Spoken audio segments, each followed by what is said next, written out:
18 board members are present. A quorum has been established. Supervisor Hawksford, by previous notice, did indicate that he was unfortunately going to be absent today, and his absence is excused. We have 3 items on the consent agenda. It contains the minutes from our last meeting held on 4 December.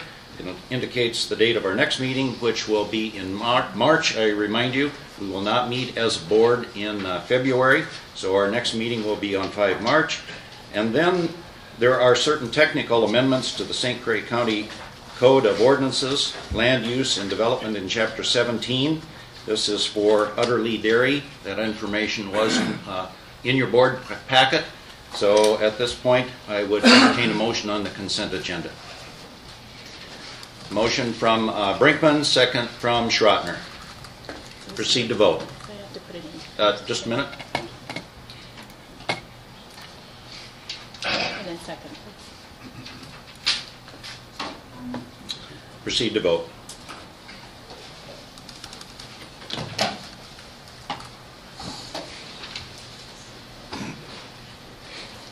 Agnes.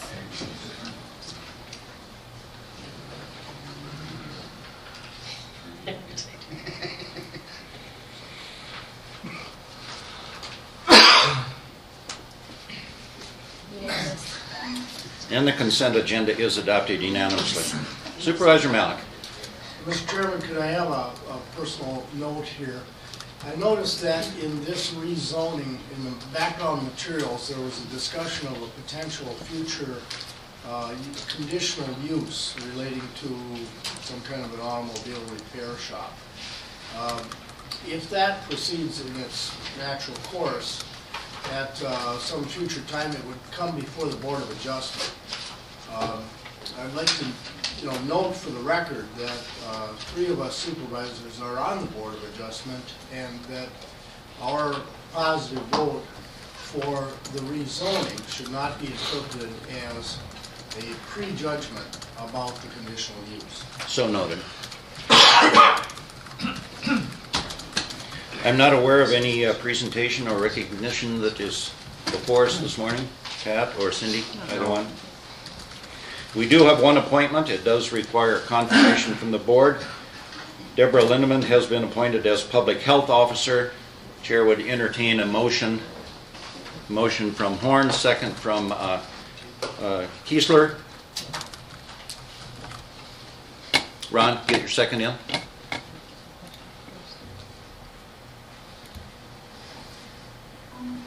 And proceed to vote on the confirmation.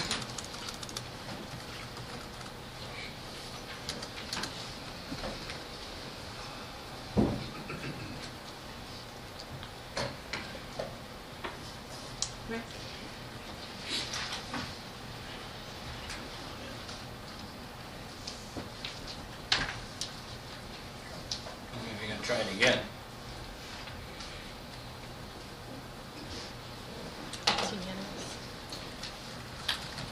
And our Public Health Officer is confirmed. Mr. Chairman, thank you. At this point, I'd like to introduce the new Public Health Officer to the board, now that you have voted on her confirmation unanimously, I might add, which is good news for Mrs. Lindeman. For those of you that have been residents of St. Croix County for many, many years, and most of you have on the board, some of you may have even, I won't single any one member out on the board, Supervisor Malik, or Supervisor Stanford, or some of them may have been on the board during the years where Deb was actually employed in the Public Health Department as a nurse in the Public Health Department. She worked here actually for about 16 years. And then she went off and worked for Eau Claire County, and Deb is currently employed in Menominee right now with the Mayo Health System, the former Red Cedar Clinic, now the Mayo Health System, as the Director of Behavioral Health. So Deb brings a unique combination of a background of behavioral health, science, along with a strong nursing background, to the Public Health Department as our new Public Health Officer. We're very fortunate to have you, Ms. Lindeman. I'll call you Deb. Welcome to St. Croix County. And I'd ask you to spend maybe just a few minutes introducing yourself to the board. Deb, why don't you come right up here? Welcome back. Well, thank you. I have to say that when the pastor came up to give the prayer, which I thought was wonderful, I did think at first he was going to say that they were going to pray for the Packers, but so I'm glad it was St. Croix County, though. So, I just want to say thank you for giving me this opportunity to be the health officer for St. Croix County. I am very excited to be back in public health, and especially to be back in public health in St. Croix County. I have been a St. Croix County resident for 21 years. My children grew up here. I know that it is a wonderful place to live, and I am proud to be able to support all the fine work that has taken place over the years to make St. Croix County #1 in the Wisconsin County Health Rankings in 2012. I know that this achievement could not have been possible without the dedication of public health staff, human services, health and human services staff, and the partnerships with other organizations and citizens throughout the county. I worked as a public health nurse in St. Croix County actually for 15 years.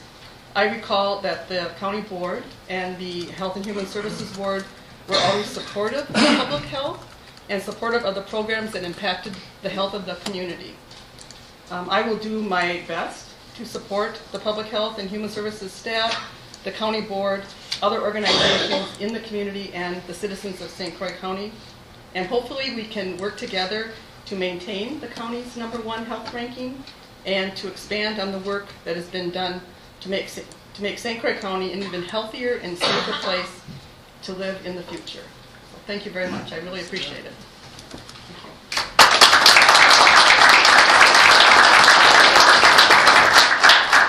Thank you, Deb. I know that there's another person in the audience today that is also extremely happy of the new appointment for Public Health Officer, and that is our former retiring Public Health Officer, Wendy Kramer. And Wendy is actually with us today. And Wendy, on behalf of the St. Croix County Board of Supervisors, I want to thank you for your service to St. Croix County and the many years of work that you have dedicated to improving the public health of St. Croix County and actually bringing us up to that #1 ranking. And Deb, you have big shoes to fill. I worked with Wendy for many years. I understand those big shoes. And you know, Wendy, you've set the bar, Wendy, and you've passed the baton now to Deb, and I feel real good about it. And thank you, Wendy, for all your work, and congratulations on your retirement.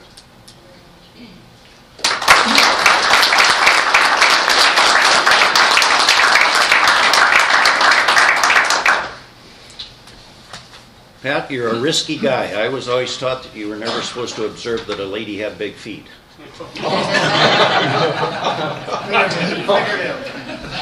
I didn't know where you were going with that.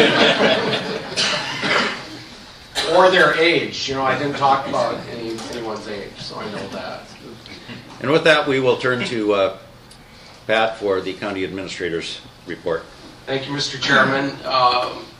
I'm fighting the crud like a lot of you are, and a lot of our staff. It's really going around, so I'm going to keep it short this morning. But first of all, I wanted to wish all of you a Happy New Year. Those I have tried to reach out to you individually, but those that I haven't, I wanted to wish you all a Happy New Year.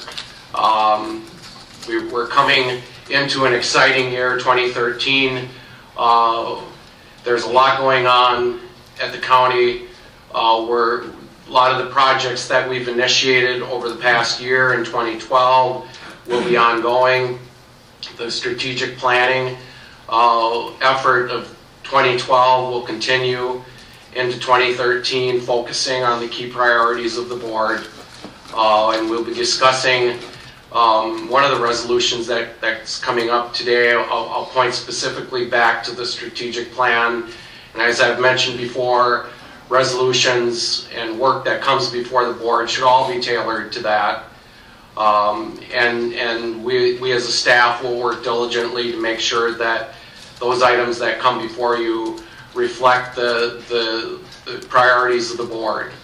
And if they don't, you should challenge me or challenge the staff as to how does this fit within the priorities of the board, and we should be able to explain that. We will be doing a citizen survey at the end of this month, and that is and we've talked about this in the committee of the whole. That survey will be going out at the end of this month, and that will reach out to the citizens of St. Croix County to kind of ask the question, how are we doing? How are we doing on the strategic plan? Introducing it more formally to the citizens of St. Croix County, and then trying to gather information and data back, which will make you a better board and make the staff more responsive to the citizens that we all serve. You in your role as a county board supervisor and the staff in the administration, how we work together to meet the needs of the public. So those surveys will be going out at the end of this month. We'll continue to monitor the budget very closely, which you have approved, to make sure that departments are trying to stay within the parameters as defined by the board in terms of the budget. We're looking at the 2012 budget as we close out. It's too soon to say where things ended up, but preliminary indications look positive that for the most part departments have stayed within their defined parameters, and overall the bottom line looks positive for the general fund closing out 2012. But it's way too early to throw any numbers out, but things look pretty good at this point. We'll continue to refine the IQM2, the meeting management software. We're actually going to be going into a phase 2 of the IQM2 to try to expand what this computer software can do in terms of meeting management and meeting notices and agendas. We'll try not to make it any more complicated than it is for you as a board, but try to see what more this system can do in terms of providing information to the public, and that to me is what's most important. That we continue to try to be even more and more transparent in what we do and try to get information out to the public.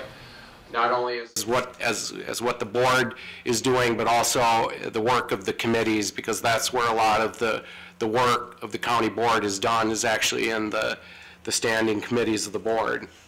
We'll continue to refine pay for performance. I spent the last month literally almost every day dealing with evaluations, fine-tuning the 6-month reviews of department heads, meeting with department heads individually, and those direct reports of mine. And not only me, but all department heads were spending the month of December meeting with their staffs that are part of the initial phase of pay for performance. I believe we have a committee of the whole meeting scheduled for January 29th. And one of the agenda items, in addition to a report on the county investments, and we'll have our investment advisor present at the meeting. The meeting will be focused on an update on county investments, but I'm going to carve out a little bit of time on that agenda to give the board a full update on the pay for performance results of the 6-month phase 1 of pay for performance, and kind of show how this thing has worked, in the first phase, and what are the plans for the administration as we roll it out for the next 6-month period. We'll continue to refine our capital improvement planning. Part of that discussion today on the land sale dovetails into our capital improvement programming. I'll say more about that when we get to that point in the agenda. But we need to as a board and as an administration, continue to refine how we budget and how we plan for large-scale, big-dollar capital improvement infrastructure improvements for the county in terms of 5-year, 10-year, long-range planning, so that we don't have, you know, a roller coaster effect of in the budget in terms of how we budget for large capital projects.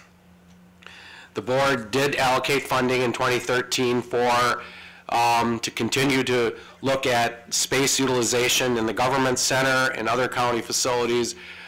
So part of the plan in 2013 is to refine the space needs of this facility and bring back a plan to the board as to, you know, are there departments that need to be reconfigured or consolidated or merged in terms of actually shared space. And so that will be part of that capital improvement long-range discussion. We need to continue to implement ROLE, which is a results-only work environment, and that also is part of the discussion of the land sale, because part of that discussion is the reallocation of the Health and Human Services employees. We've drilled down and focused the next phase of ROLE with Health and Human Services employees. So that will continue. We have to bring back a nursing home business plan in the spring of this year. We have begun the property incentive application for the nursing home, and once that process is complete and we have information back from the state or a decision from the state, that will factor into our overall business plan that we will bring forward to you as a board in spring, early summer of 2013. And then a decision will need to be made as, you know, what are the next steps there and how we proceed, if we proceed. That will be a decision by the board. So there's lots going on. We need to continue to monitor staffing.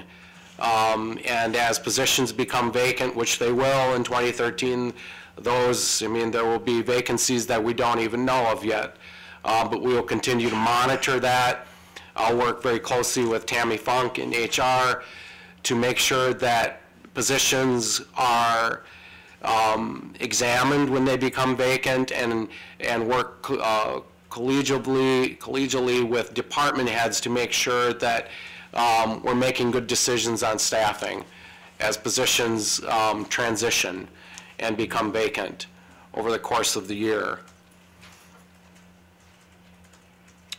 I look forward to 2013. I think it'll be a good year. You'll also be discussing we don't meet in February, but in March you'll have a close examination of your county administrator, and a decision will be made in March of this year, I believe, to, you know, how we proceed with that position.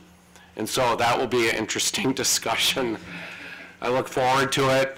Hopefully some of you have had a chance to weigh in with the chairman and the vice chairman and Supervisor Peterson in terms of evaluation information that they're trying to garner to make a recommendation to you as a board as to how we proceed with that. So I look forward to the discussion.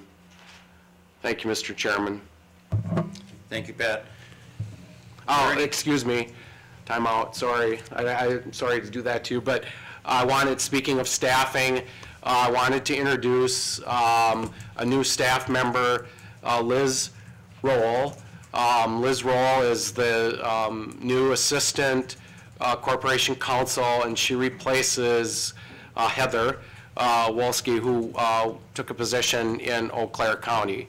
And Liz is a native of this area. She grew up in River Falls. She went to River Falls High School. She went to school in Madison and got her bachelor's degree in Madison. Come on up, Liz. And then she also pursued a degree in psychology So she's got an undergraduate degree in psychology, and that will come in very handy in dealing with the county administrator and trying to figure out where I'm coming from most of the time. But we look forward to you. Not only did you bachelor degree in that, but also in legal studies, and then went on to Michigan State University to get her law degree. She's worked in private practice in River Falls, and most recently has worked in the district attorney's office for St. Croix County. So we talked with Liz. There was mutual interest for her to expand her legal career in the Office of Corporation Counsel, working really closely with this guy here to my left, who is a great corp counsel, and I think, Liz, you'll be a great addition to that staff. So I don't know if you want to say anything to the board, but I know you have a lot to do, so I'll just be brief. As you Liz, said, use the mic so it's picked up on the... there you go. Thank you. As you said, I replaced Heather Wolski when she took another position, so I don't have to comment on the size of her feet. I'll just say she'll be a tough act to follow. But I'm very excited about the position. I'm excited to work with Don and with the county. In my position with the district attorney's office, I did work some with county departments, certainly not all of the county departments, so I'm looking forward to getting more involved in the county. So thank you for the position, and I look forward to working with all of you.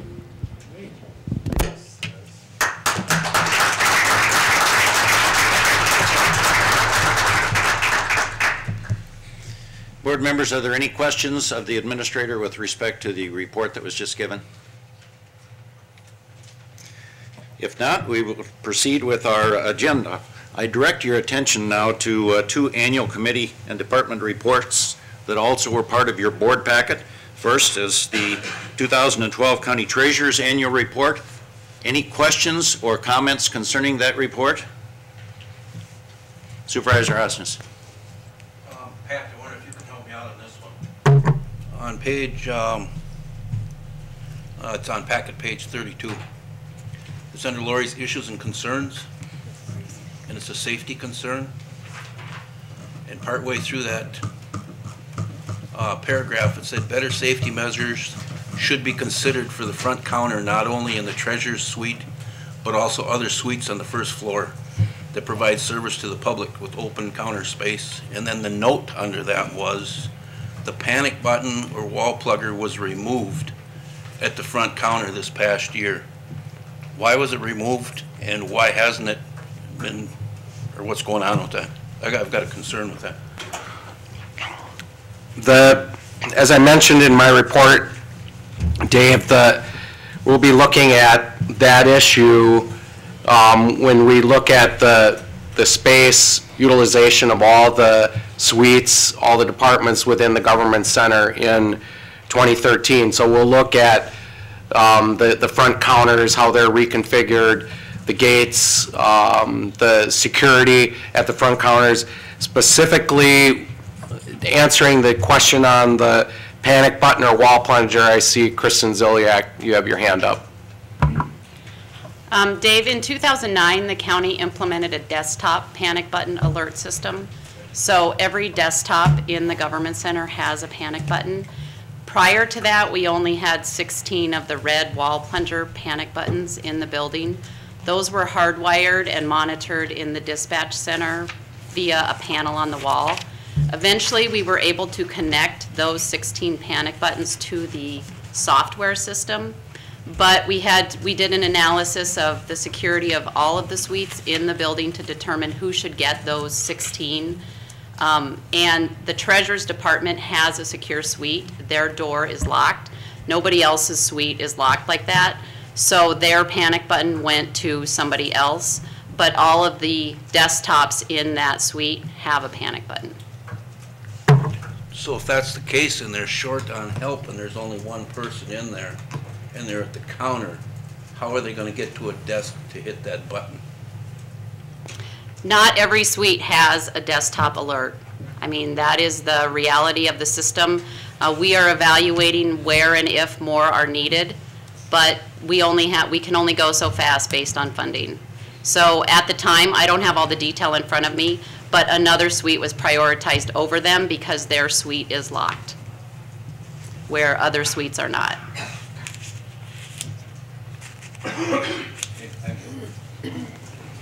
Any other questions? Supervisor Otino. Yes, is there anything in the works then to secure the suites with a glass enclosure of any kind? I mean, I'm 62 years old and I can jump over that countertop. There's plenty of room. And I know we handle a lot of money in that office at different times of the years. Thank you. We've looked at that issue with the curtains that come down. It does require basically a complete remodel to put a different form of curtain at those counters, and we haven't had the funding yet. There is no such thing as bulletproof glass. So the things that we've looked at also interfere with your ability to, provide customer service, but it is an expensive fix. And it's one of the issues as we move forward where we, what comes first? Metal detector at the front door. If you have a metal detector and the weapons aren't coming in, what other, safety measures do you need? That question hasn't been answered yet. So you are pursuing the possibility of a metal detector at the front door and a security personnel? The issue has been evaluated in the past, and we do have numbers on it. It's not something that we've actively brought to this board yet, but it has been brought to previous boards. I would entertain that you could come forward to us, our board, and we should review that with the light of the situation that's going on in this country. We can certainly bring that detail to this board. Thank you very much. Supervisor Malik. Both the treasurer's report and the clerk's report refer to tax delinquent properties that will come into the county's ownership. Is it still our policy that we evaluate each home or lot or whatever it may be to see if it is an appropriate addition to the county's inventory of real property for some reason, such as being adjacent to a park or adjacent to a gravel mine or something like that, before we sell it? And to whom are you directing your question? Whoever knows the answer. Good. I'm going to turn that to our administrator. Lori, did you want to say anything on that? Yeah.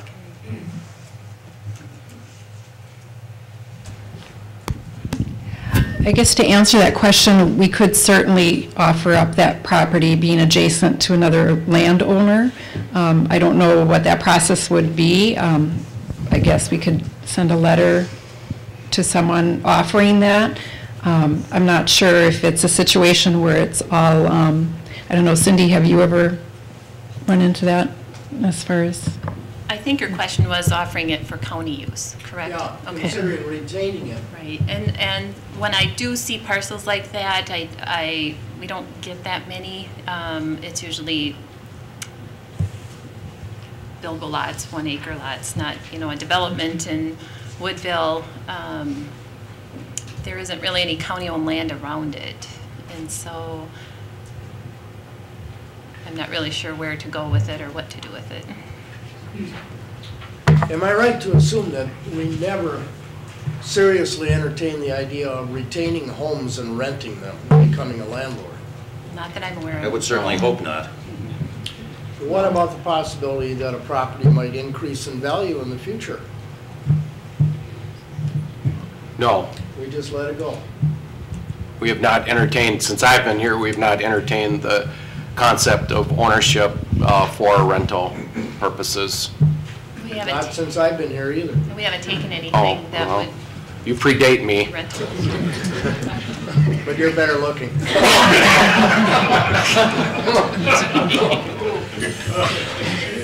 Are there any other questions of the treasurer's report? If not, I commend it to your perusal if you have not done so. And again, I would urge you to retain it for reference. Thank you, Laurie. We also have in our board packet the 2012 County Clerk Annual Report. Any questions on that annual report? Supervisor Osnes. Sorry, Mr. Chair. This is more of a comment to Cindy and Amy and Patty and Cheryl. As a chief inspector in the city of River Falls, my hat is off to you gals. You've done a super job this last year with the marathon of elections that we've done. You've been great. We've come up and asked questions. We've called you. We've emailed you. You've gone way, way out of your way. You've waited very late into the hours some nights for some phone calls. Presidential election, good old River Falls. We didn't get done at the polling place until 3 in the morning, and we had to go back the next day and work from 9 until 3:30. And Cindy was kind enough to help us through all that, and I just want to thank you. Thanks, Dave. Thank you. Any other questions or accolades? Thank you, Dave. And again, I would commend that report to you as well. Our first action item comes to us as a resolution to adopt the St. Croix County Outdoor Recreation Plan, and to bring that forward, Chair would entertain a motion. Motion from Supervisor Ring, second from Supervisor Schrottner. And Supervisor Ring, do you have any comments that you wish to direct toward this resolution? Yes, please. I would like to just give a quick overview of what you have. Oops, sorry. St. Croix County has had an outdoor recreation plan for decades. The last one was adopted in 2006 and is in need of updating. Basically, what the plan is a guide to development in relation to parks, recreations, and trails in the county. One of its major benefits is it helps us identify what has to be improved, and it also sets our eligibility for funding sources, grant funding sources outside the county. I think the plan, I would just like to extend on behalf of the Community Development Committee our appreciation to people who put this plan together. There was a citizen advisory committee, and that involved many citizens from across the county, and we really, and former county board members, we really appreciate their input. And the staff of the Community Development Department and the St. Croix County Parks Division, I think especially Dave Larson, Bob Heisey, Lori Stansberry, Monica Lucht, and Ellen Denzer. I think they just did a very good job, and we'd like to extend our appreciation to them. I hope you have a chance to take a look at the plan. If you haven't visited some of the parks, there's an excellent inventory of the parks in the plan and an outline of proposed improvements. Supervisor York. I just have one question. You know, bicycling is becoming very, very popular. Lots of people are doing it for recreation, and maybe this is more of a county highway thing, but I'm wondering, in this, are they trying to create bicycle lanes and or pathways that would interconnect with local municipalities like Hudson, which already does that, and extend out to who knows where, but making it, let's call it safe for bicyclists to ride and not have to have a rear view mirror and wonder if they're going to get schmucked from behind or something like that. So I'm curious what efforts, if any, are being made in that area. The plan does include park or trails for biking. I will ask Ellen Denzer to comment on that. One of the biggest, we have a big opportunity coming up in relation to the St. Croix River crossing with some bike trails related to that. But there are other, the plan outlines some others. So I think, Ellen, would you comment on that? Ellen, why don't you come forward if you're going to make some comments so that it's picked up on the video. Half hour, you sure? All right, if you want me to talk for a half hour, and you actually I'll try to keep it super short just for the other board members who might appreciate that a little more. Good morning. What I'd like to say, a couple parts to answer your question. First of all, in 2008, the county, and about halfway between doing the last outdoor rec plan and this outdoor rec plan, the county also did a bicycle and pedestrian plan, which is still in effect, and we had a lot of public input on that, and we worked with local communities to develop that document, which identifies just bicycle and pedestrian opportunities, and we worked very closely with our county highway department because we have multiple systems of bike and pedestrian opportunities in the county. Basically, we have what we call bike routes, which are shared roadways. And those are roads that we identify through an analysis that's recommended by the state, that the traffic levels and the condition of the roads and some other factors come into play, and they are safe to be shared roadways, bicyclists and cars. Okay? And then we have other opportunities where communities look at trying to provide off-road bike paths, or we have off-road trails. And we also identified roads in the county where, as opportunity presents itself through upgrades to those highways, Tim sometimes goes for extra additional funding to pave a wider shoulder and create a bike lane on one shoulder of the road or on both sides of the road. In addition to that, in this most recent update to our outdoor rec plan, we took it a little bit step further.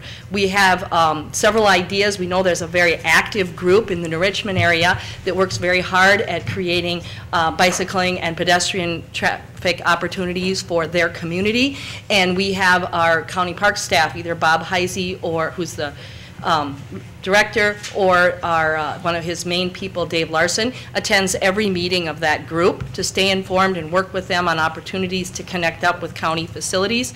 In addition to that, we work with other groups. We've worked closely with the town of Troy and also with like the town of St. Joe in discussing opportunities to connect up with county routes, trails. Now, we don't have a lot of county trails off-road. We have the Wildwood Trail, but we have definitely got ideas and hopes to have more opportunities for that. Go ahead. Just along those lines, are those routes then, as you've described, are they signed, and yes. Is that information available to the public that say, hey, I want to go for a 20-mile bike ride today, where could I go? So that is... Yes, it is signed, and we've had some really strong efforts in recent years. Bob has led that to do better maps and better promotion. We actually, another person we work closely with is Art Doyle, from Art Doyle Spokes and Pedals. He's been at all of our efforts to promote bicycling in the county.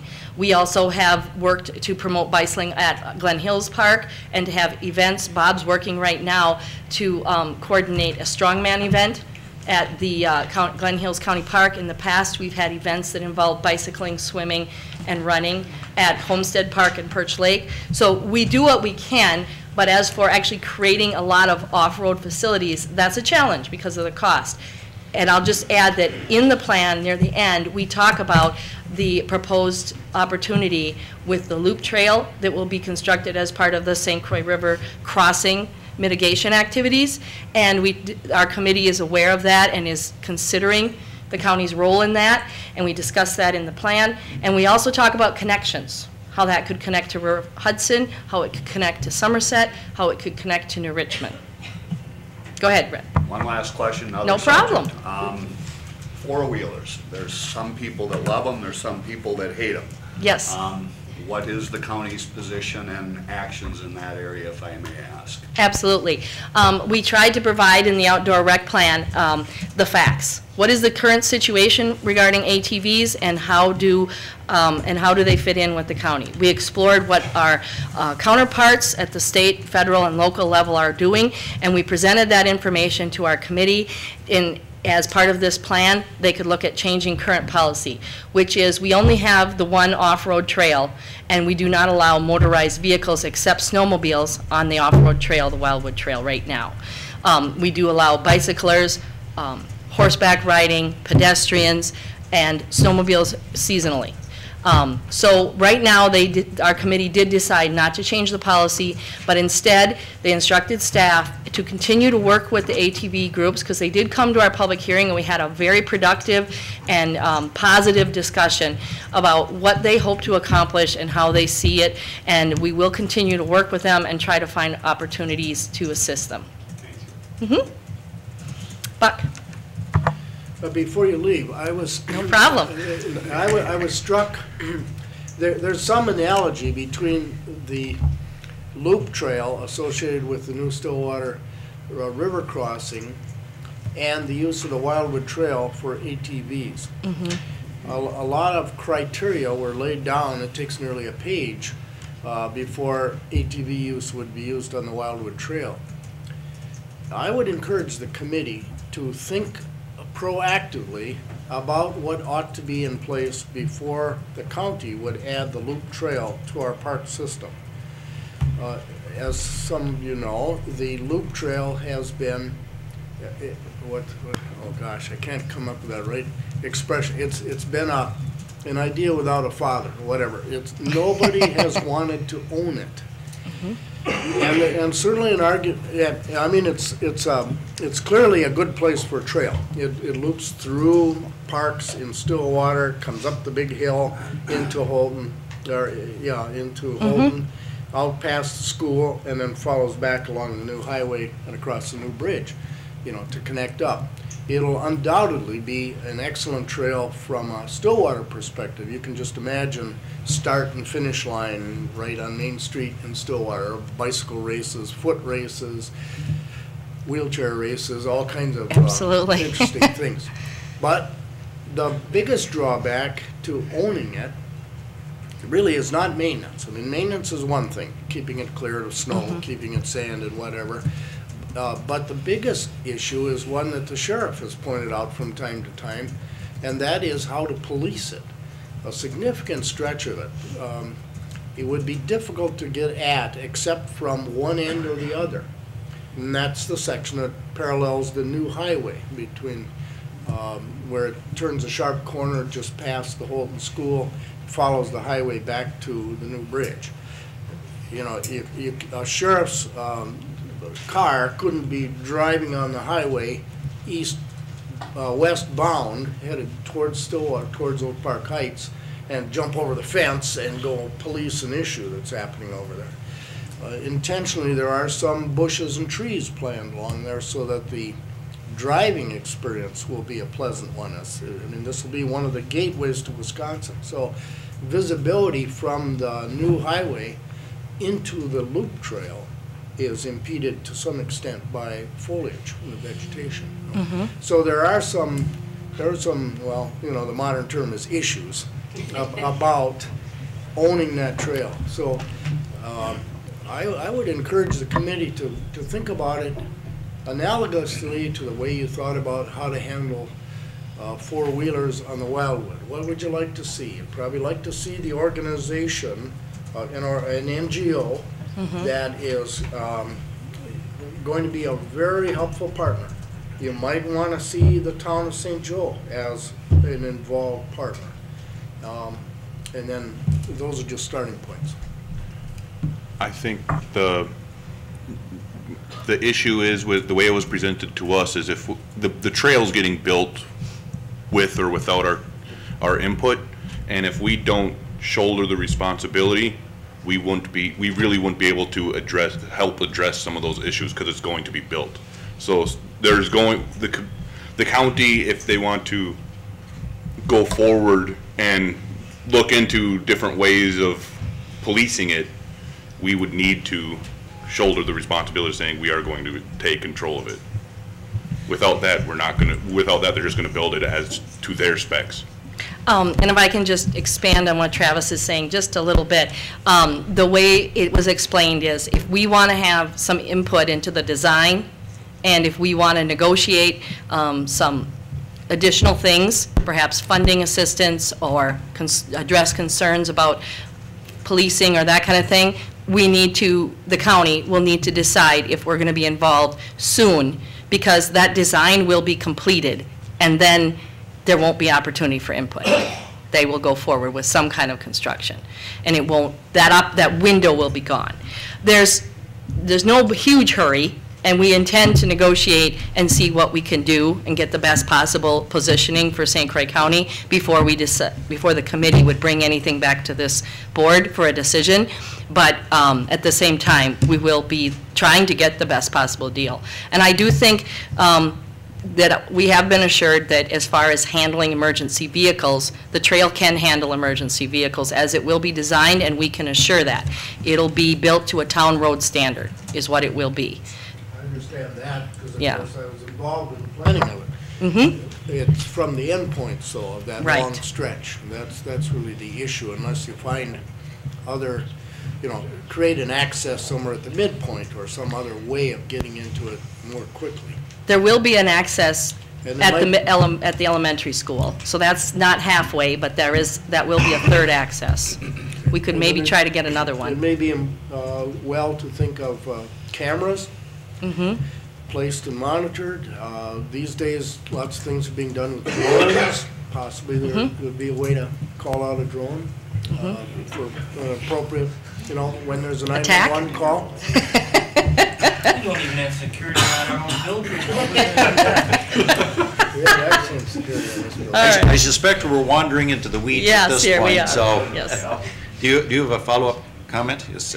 Well, one other comment on that. We had someone from DOT come to our meeting 2 months ago, and Pat and Ellen are going to come back with some of those issues that would would inform us on before we make any decisions on, ownership or design. Okay. Any other questions on the resolution that's in front of us, which is to adopt the St. Croix County Outdoor Rec Plan? Seeing none, are you prepared for the vote? Supervisors, we are voting on the resolution to adopt the St. Croix County Outdoor Rec Plan. Proceed to vote.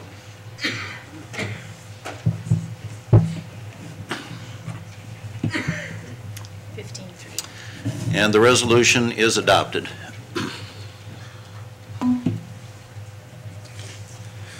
Our next agenda item is a resolution authorizing St. Croix County Community Development Department to apply for the 2013 Lake Management Planning Grant.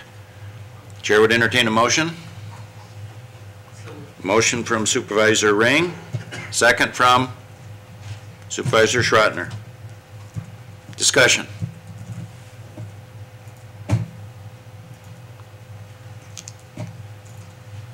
Wow.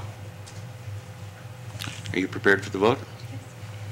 Supervisors, proceed to vote on the resolution authorizing the application for the Lake Management Planning Grants.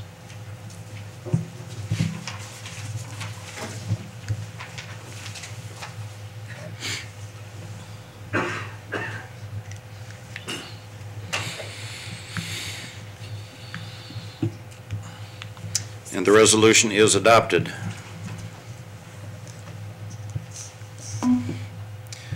The next resolution supports development of State Highway Maintenance Memorandum of Understanding. This comes to us from the Transportation Department. Chair would entertain a motion. Motion from Supervisor Peavy, second by Supervisor Osnes. Discussion. Questions?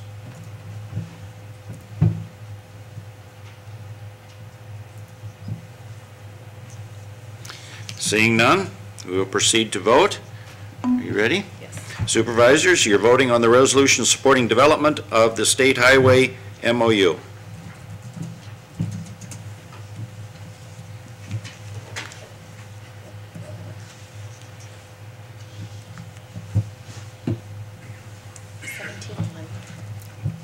And the resolution is adopted. The next resolution is to promote enhanced intergovernmental efforts and best use of taxpayer resources. Motion from Supervisor Peavy, second from Supervisor Hood. Discussion. Supervisor Attino. Yeah, I guess, why do we need this resolution? Isn't that our job to do in the first place? Is it this point that Tim Ramberg is going to have some comments?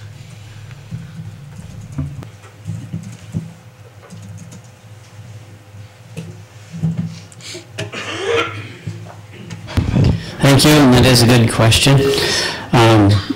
There are entities in the MOU that were not part of the MOU that that have issues with some of the current law that's out there that affect the current intergovernmental cooperation and public-private partnerships that are being worked on. And we want to go on record as saying we still want to promote those.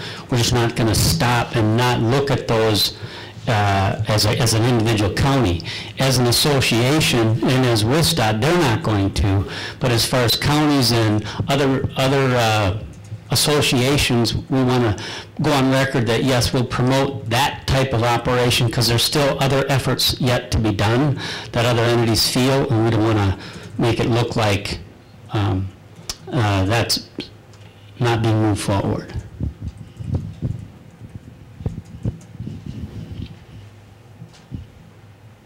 Seeing no other discussion,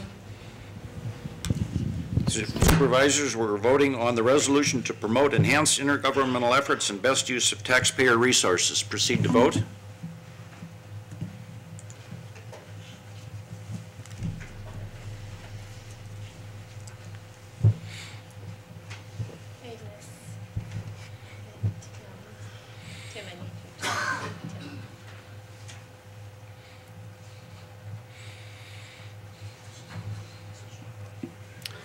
And the resolution is adopted.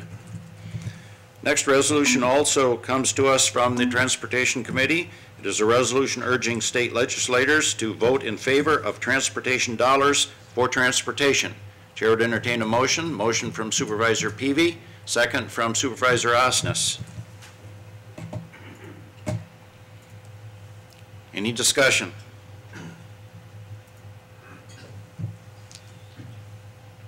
Supervisor Kilber. I'm presuming the motion means we're not spending all the money on transportation. What percentage are we and what percentage are we not? And of what we aren't, what is it being used for? Having our highway guru. I'm not real sure of the percentages, but in the past there have been dollars that were taken from the transportation fund and moved into other areas and then bonded for to back it up. And the last legislative session, I believe, they vowed not to do that. And this is an effort to move forward the last cycle that the legislator acted to make it a constitutional amendment so that doesn't happen even after they're gone. So it's the next move. It has to go through twice. It's gone through once, and we do not want to be complacent. This is the last push. We want to make sure that it's on the top of their list moving into the beginning of the year for them. So I don't have the exact numbers, but I do know that there's, I forget, I think it was approaching $1 billion or over $1 billion over a period of time. Do you have a follow-up? I'm formulating my question. Is that just for transportation that there's? It's the transportation fund, which includes state patrol and the state highways and all these programs that filter down to the local units of government in the transportation area, like local road improvement program, what spoke to earlier on the MOU, some of the items in there like federal programs that are dumped into it, that gets distributed. But if it gets into this transportation fund, we're to use it on transportation purposes. Wouldn't it be diligent that all monies that we have that are going to the legislature that get budgeted be used for the purpose that they were originally intended? And that's what we're trying to reiterate, that happens. That this is only the protected. Correct. There's other states that have this, and Wisconsin hasn't. And this is a protection measure that's being asked to move forward.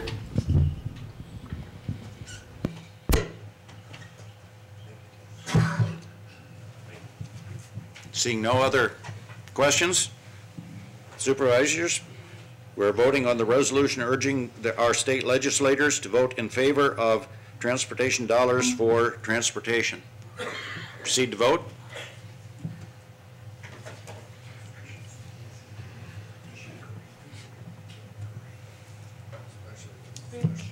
Rick.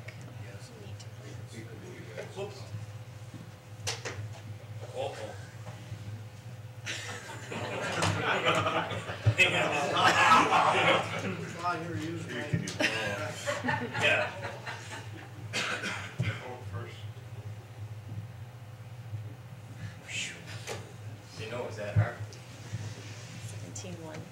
And the resolution is adopted. Our next resolution is adopting certain changes to our fund balance policy.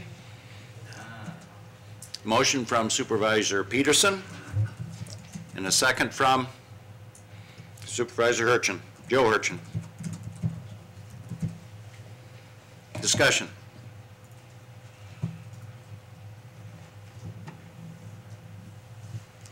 Supervisor Attino. Could somebody please explain this one a little bit more to me? I see it has a $500,000 placement risk reserve fund for health and human services. Don't we have enough budget for health and human services already that we just approved in our budget 2 months ago? Tabitha, can I have you come forward and address this item? That why don't you come here so it's picked up on camera?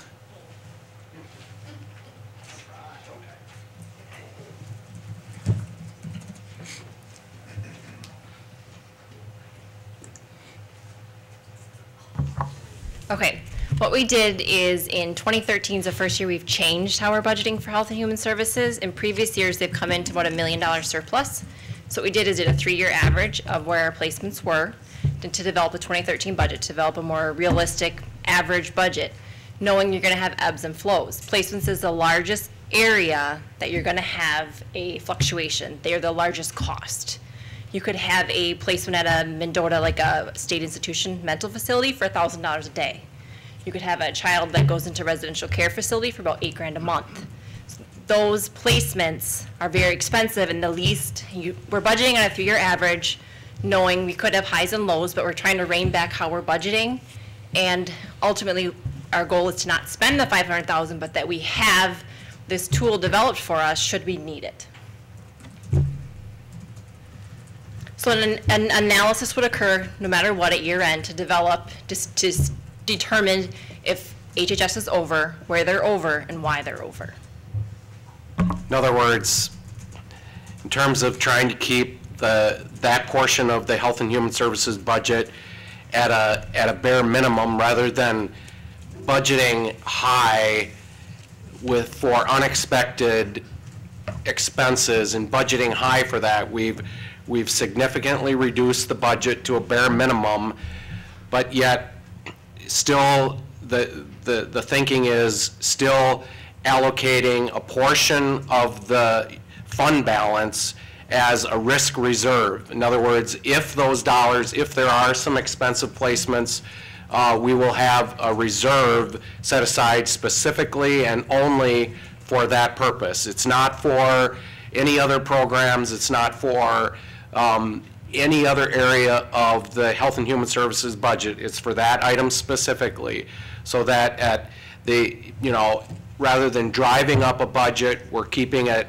at a bare minimum, but allowing for some unexpected expenses, as Tabitha has pointed out, which are extremely expensive. This is not uncommon for county Health and Human Services departments to have a reserve set aside for specific areas in their budget. But in this case, it's only for this reason, and we have a cap on it.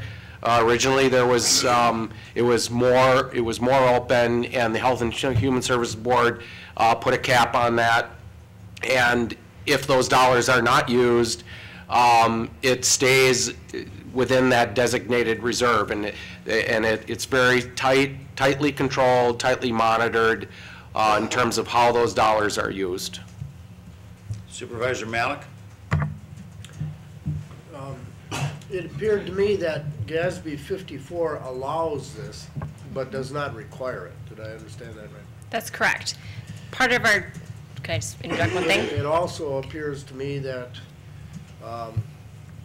this is a one-time action, which may be followed in subsequent years, but doesn't have to be, to keep the fund at a certain level. Correct. And I think I know from past experience that counties really don't have a choice about paying for placements. If they fail to perform their duty to place people who need to be put in institutions, they can be sued for having not done it. Correct. Am I right? Yep. part of our fund balance policy, the use of unassigned fund balance in our general fund says it's used for emergency expenditures not previously considered. We're considering that these are known expenses in the future. Supervisor Kiesler. Yeah, this is actually a very important tool for the county to have, particularly as we already voted to wind down our general fund balance. To have this type of risk reserve is important because there's no way that the Health and Human Service Director or any of his staff could possibly predict what's going to happen up to 18 months in advance. You just don't have that kind of crystal ball. So as you're developing a budget in August of one year, trying to predict what the budget's going to be or your expenses are going to be in December of that following year, there's just simply no way to know how many EDs you're going to have, how many out-of-home placements you're going to have. And so this really is a safeguard for the county in terms of to have the money available without having to go out and bond for it or some other way to cover our costs. It doesn't, and I think this is what Administrator Thompson and Supervisor Stanifer were alluding to, is it doesn't absolve the administration of accountability or responsibility. It's just that's not the purpose that's taking place here. So, Supervisor Hood. Yeah, being on HHS, I voted for it initially. I had some heartburn with setting up a separate account, a separate fund. I subsequently voted against it in admin, and I'll probably vote against it again today. I just don't feel it's necessary. After we had a presentation yesterday about multi-systemic therapy, I don't think we're going to have those huge. We will have placements. We will have adult and child placements. But to say that this is something that we can plan for, I think it falls under the general fund, and we have the funds available for that. So I see it as a tool, that might be nice, but I know you're very competent. I know Pat's competent. I know Deb Sukla is very competent. So, and I think you can explain it to us as a board that yes, we have some placements, and we're going to have to come to the general fund. I just have heartburn with setting up these separate funds, and I don't think it's needed.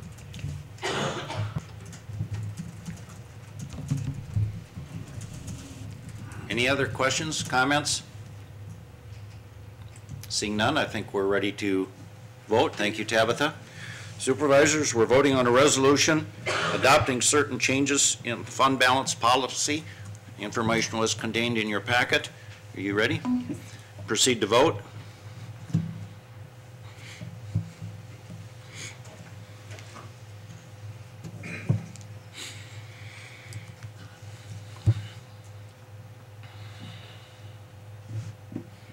And the resolution is adopted. At this point, I'm looking at the clock. Pardon me? We have a break? Well, you are anticipating. I was about to say I'm looking at the clock, and I see where we are in the agenda, and I think it's appropriate that we take a little bit of a break. We will stand informal for 10 minutes.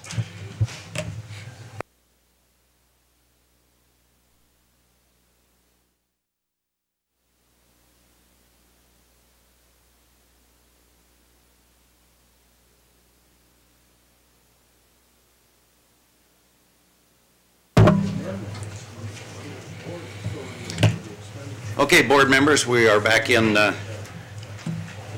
session. The last action item is a resolution to authorize the sale of vacant county land and assign the proceeds to create a separate capital projects fund. Here's where we're at from a standpoint of Robert's rules. When we last visited this item, we had a pending amendment on the floor, and then there was a motion to postpone discussion of this and consideration of this resolution to this date specific. This now is the date specific to which it was postponed, so it now automatically becomes an action item. So at this point, what's in front of us is a motion to adopt the resolution, and then a motion to amend by inserting 5 words into the resolution. We have not voted on that amendment, so when we proceed with this resolution, That's where we're at. We do not need any motion at this point to make it an action item. It's automatically an action item, and that's where we're at. So at this point, to frame this again in terms of where we're at and some of the specific questions that were raised at our last meeting that prompted the postponement, I'll turn this over to our Administrator, Pat Thompson. Thank you, Mr. Chairman.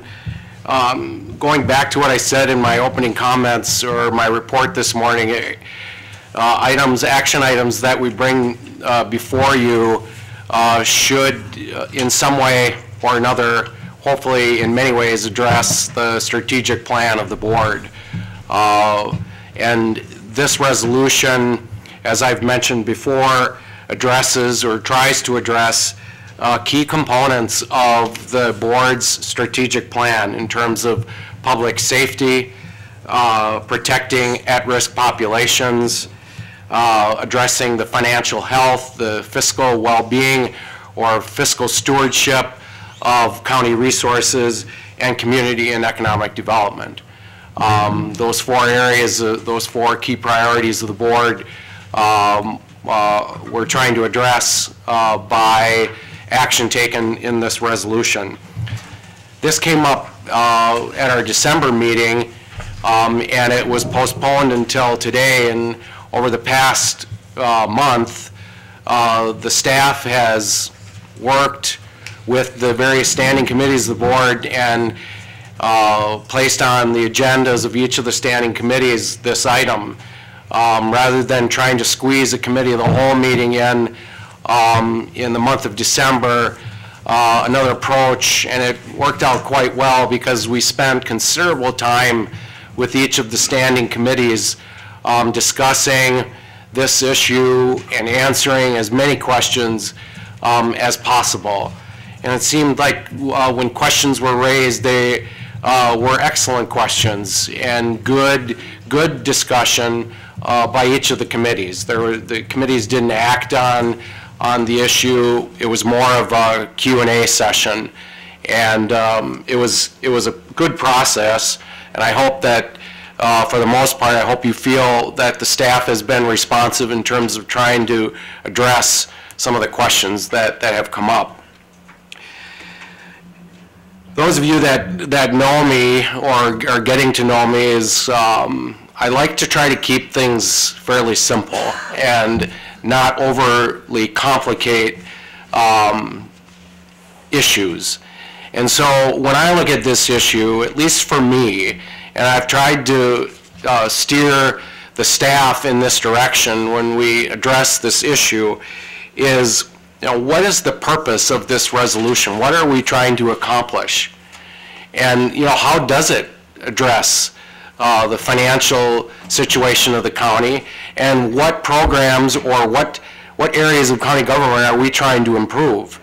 And so when I look at this issue, in trying to keep it simple, to me, it's a means to improve county government in two critical areas, and that is in our public safety communications, the emergency communications and dispatch operation of the county. It addresses a long-standing need, not a new issue, for expansion of the emergency communications operations, which is in inadequate space, in need of additional space, and it also addresses the replacement, the future replacement of very expensive equipment that is housed within the 911 Communications Center, equipment that will need to be replaced within the next 2 to 3 years, equipment that our director has kept operating at a very efficient level, but has pointed out to me almost from my very first day on the job that we were going to have to address this very soon. And so that is one area of the operation that we are addressing with this resolution. The other area is the Health and Human Services facility, which houses approximately 125 of our employees of Health and Human Services, not the nursing home. The two buildings are adjacent to each other and connected, but we're not talking about the nursing home building, we're talking about the 19, and what year was it, did we acquire it, and what year was it built? The 70s? 74. It's that portion of the building, it's that portion of the Health and Human Services that we're talking about. That building, in 2010, the board had looked at this for a long time and directed staff to begin a process to vacate Health and Human Services and get those employees out of that building. And we've talked about it, and we've talked about it, we've shown slides, we've tried to demonstrate to the board the need to immediately begin a process to vacate that facility. And so the staff has outlined a plan, or the beginning, the first stages of a plan to vacate the Health and Human Services building and begin a process to demolish that facility and clean up the site for future potential use. And so it addresses two key components of county government: the Health and Human Services, protecting at-risk population, and public safety in terms of emergency communications. Again, I emphasize not new projects, projects that have been on the drawing board, projects that have not been funded because of the expense of the projects and because of the need for a decision on the nursing home, which a decision at least partially has been made. In other words, to proceed with a property incentive application and bring back a business plan to the board in the spring of this year, which I spoke to earlier, which we will do. The second part of this resolution regarding the sale of the land is, how are the proceeds of that sale to be used? And they are to be used specifically for those two projects. The questions that came up, and I understand this totally, is that, this is, you are, 11 of you are new on the board, and so you're saying, well, and rightfully so, I'm with you on this, is that, this came up rather fast, or, this is a quick decision. Well, I've tried to emphasize that this issue is not, this is not a new issue, but yes, respectfully it is for this board, but, dating back to 2001 up until the present, we've had numerous studies and numerous consultants looking at this issue, not specifically, selling this acreage, but just overall facilities needs and space needs issues. But in some ways, these studies have all addressed the land in New Richmond in one way or another. The board has spent, or prior boards have spent, in excess of $170,000 on studies on this issue. And so, although it may seem fast, it's not a new issue in terms of what to do with the acreage in New Richmond. Early on in my tenure, the board challenged me and said, Pat, before we start expending dollars on capital infrastructure or facilities or space needs, we need to do a very close look at the inventory of land that we own. And so in 2012, this board took action on land in the town of Emerald, in Emerald Township, if you recall, in the town of Ceylon. We addressed some land, 40 acres, with the DNR within the city of Hudson on government center property to a private ownership. And so, but those are relatively small parcels that we've been talking about. This is a large parcel of land. We're talking over 500 acres of land now. So the question is, has enough time, has enough study gone into this? Are we rushing? I've heard the word fire sale. This is not a fire sale. This is a well thought out, a well-researched plan. And what we need to do is discuss the merits of whether or not to sell the land. Is the time right? Is it the right time? And then how best to use the proceeds of the sale. Either retire debt, existing debt, or apply towards these capital projects which I've outlined. One of the other questions is how much of the 570 plus acres, the staff has recommended retaining 35 acres of the land. And I think the question came up, is that enough? Well, the research that we've done is that it's more than enough to address any potential future needs of St. Croix County in terms of future needs for a potential nursing home. If the decision is made to proceed with a new nursing home, the 35 acres that we're recommending that we retain is more than enough. The consultants, Whipfley, Larry Lester, who is working with us, and also an architectural engineering firm who is assisting the county with the property incentive application, have both weighed in on this issue and have advised the county that 7 to 10 acres of land will be enough to accommodate a future nursing home / assisted living facility if, and I use the word if the board decides to proceed down that path, we will have adequate land to accommodate that infrastructure if the board deems necessary.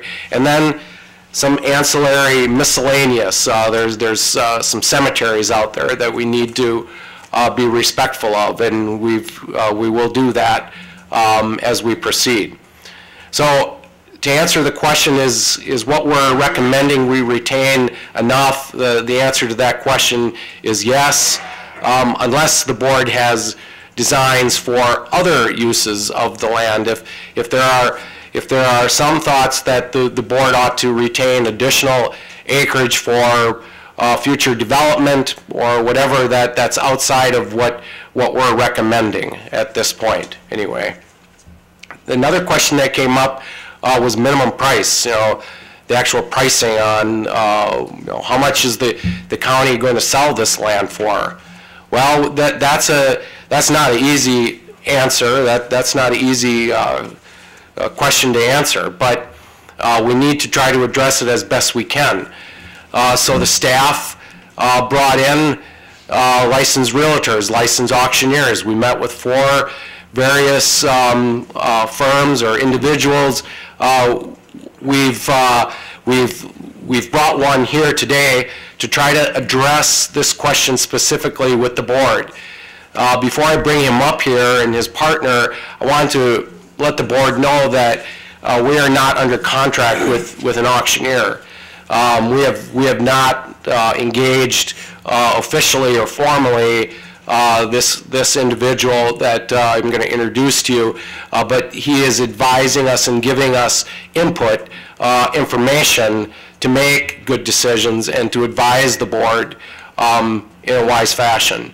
And so at this point, to address that specific question, I'd like to introduce Mr. Barry Hager and his partner, Tim Prusak, and they will walk us through not only the discussion on minimum pricing, but also explain much better than I can what the process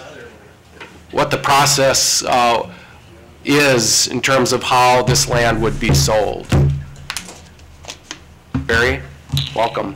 Thank you. Appreciate it. It's a pleasure to be here this morning.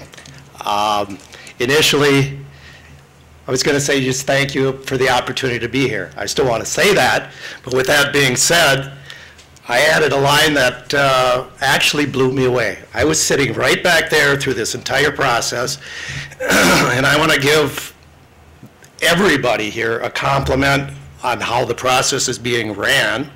I was most impressed with that, but just as impressed with the fact that you actually had an opening prayer. That actually blew me away, and I just want to say thank you and commend all of you for what you did. Then I also want to say thank you for the opportunity to talk here.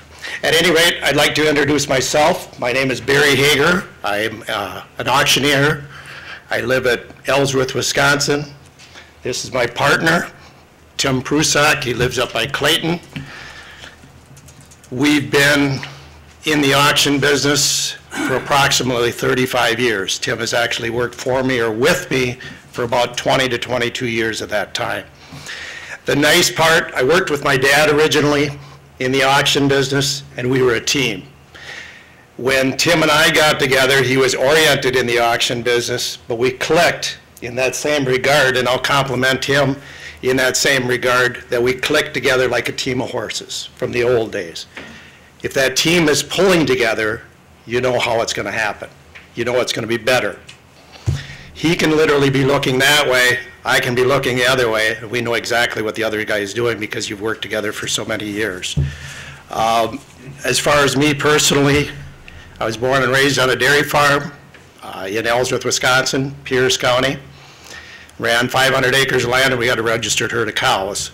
The only reason I'm bringing that up, I'm farm-oriented, ag-oriented, and that's been my bread and butter for my entire career. And I personally believe that you need to be a farm auctioneer, a farmer first, before you can be an ag or a farm auctioneer. We built, my wife and I, one of the better herds in the area, and quite honestly in the nation back then, in the late 80s and early 90s. We bred it and developed it ourselves. And in the early 90s, my father retired from the auction business. We were actually working for several years together that way. He decided it was time to retire. Well, I knew I couldn't operate both businesses and do it at 110%, because that's like the way I like to do things. But at any rate, we decided the timing was right to cash in on our dairy cattle because milk prices had peaked out.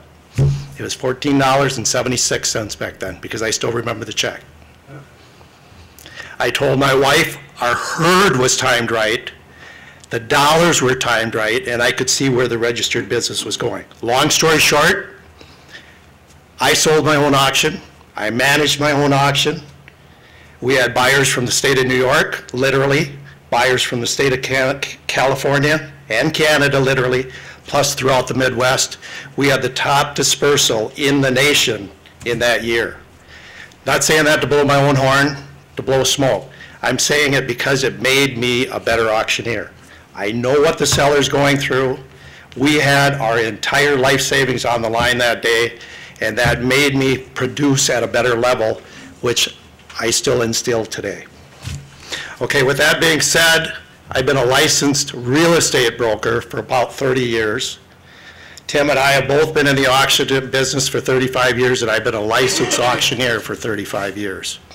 Like I said, we specialize in ag, real estate, and farm auctions. We both love that entity, and we built our business on that. In the last 24 months, we've literally sold and closed on 5,000 acres, in excess of 5,000 acres in the last 24 months. There was a Nelson farm right up the road here, I believe it was around 461 acres, that sold for an average of $6,754 an acre. That was 2 years ago, sold and closed for that dollar amount. Tim and I were fortunate to sell a property down by River Falls. I believe most of you are aware of it. It was 110 acres of flat, heavy, productive, non-highly erodible ag land. It brought $8,700 an acre. Just to give you a couple of local examples, I'm not implicating that this land here is going to bring that. When I met with that particular client, he was a doctor from the cities. His neighbor actually ran that land for, I'm going to say approximately, to my knowledge, the last 10 years. He actually offered the seller $6,250 an acre. So he called me after they've had discussion back and forth for literally a year to a year and a half. They couldn't get together because obviously the seller wanted this amount and the buyer only wanted to pay this amount. So he called me in and asked my opinion. I said, my true opinion is, I'll get your $6,250 an acre. That'll be kind of our bottom on that particular piece now, mind you. It's just a matter of how much more we can get. That's where the auction process comes in, especially today. We don't know where the top is, myself included. You don't know where the top is, but when I combined everything of the actual auction process, we find out that elite top. And like I said, it brought $8,700 an acre. Why? Real simple, folks, real simple. I call it the bubble effect, but I was talking to an attorney just the other day. And it's actually, if you've ever saw the movie The Perfect Storm, remember back in '91 when we had the Halloween storm? This is, and we are in a perfect storm today. And I mean that. It's not a sales pitch, it's the truth. And it's the facts that I'm aware of based on my 35 years of experience. We have all-time low interest rates. The farmer is receiving, in general, all-time highs for his corn and beans. So you've got high income, low interest rates. But right here, not specifically right here, but I'll use St. Croix County, Pierce County, Barron County, Dunn County, and this general area, Polk County included, Russ County.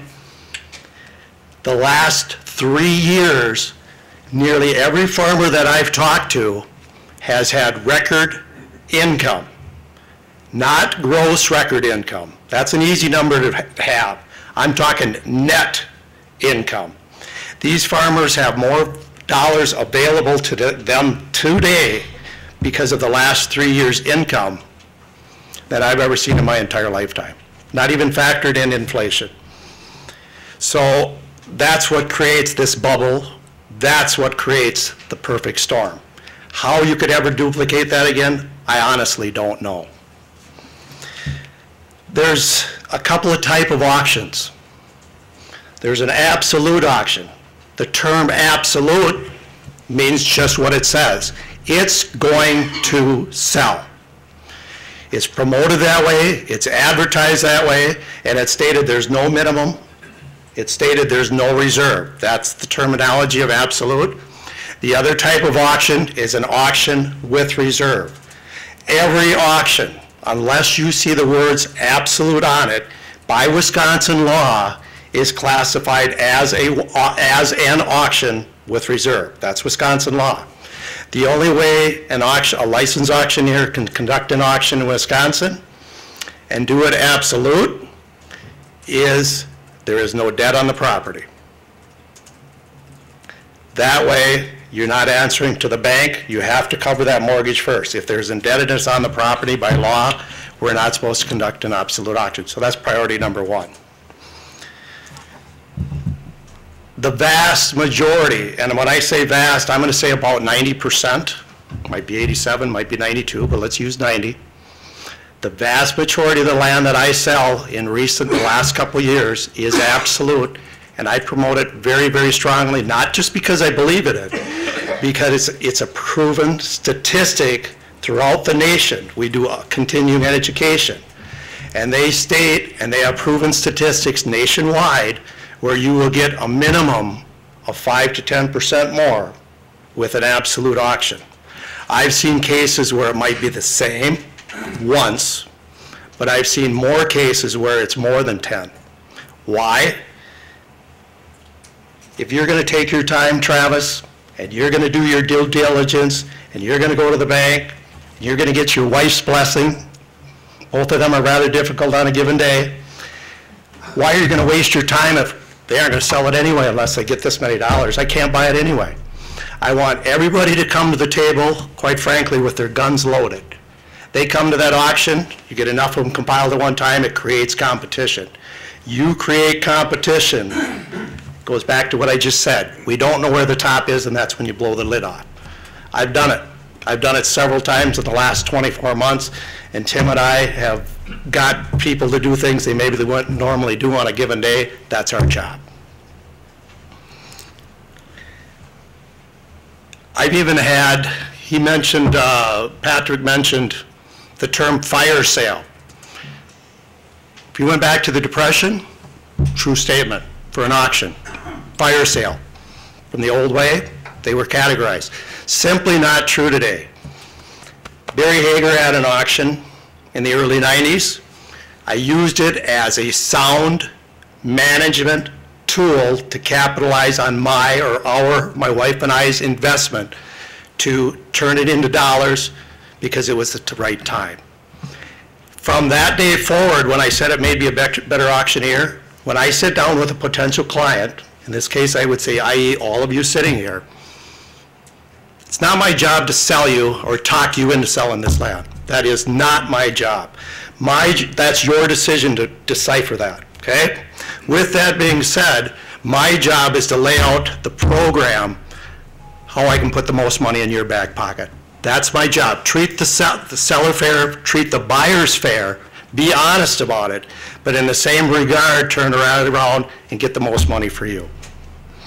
So fire sale is not even a name or in my vocabulary for an auction on something of this caliber. On a foreclosure sale, totally different scenario.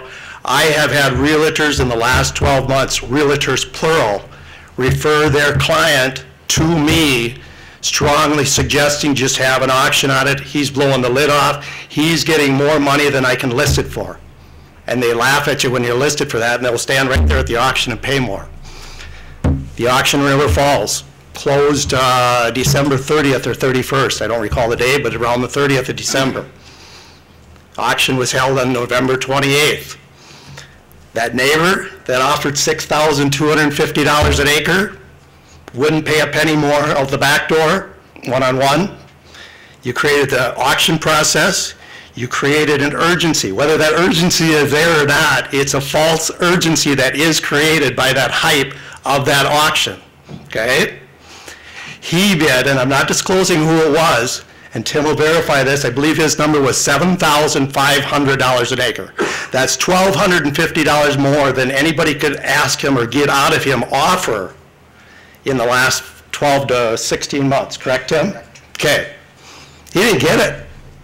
Two other individuals over and above that did their competition.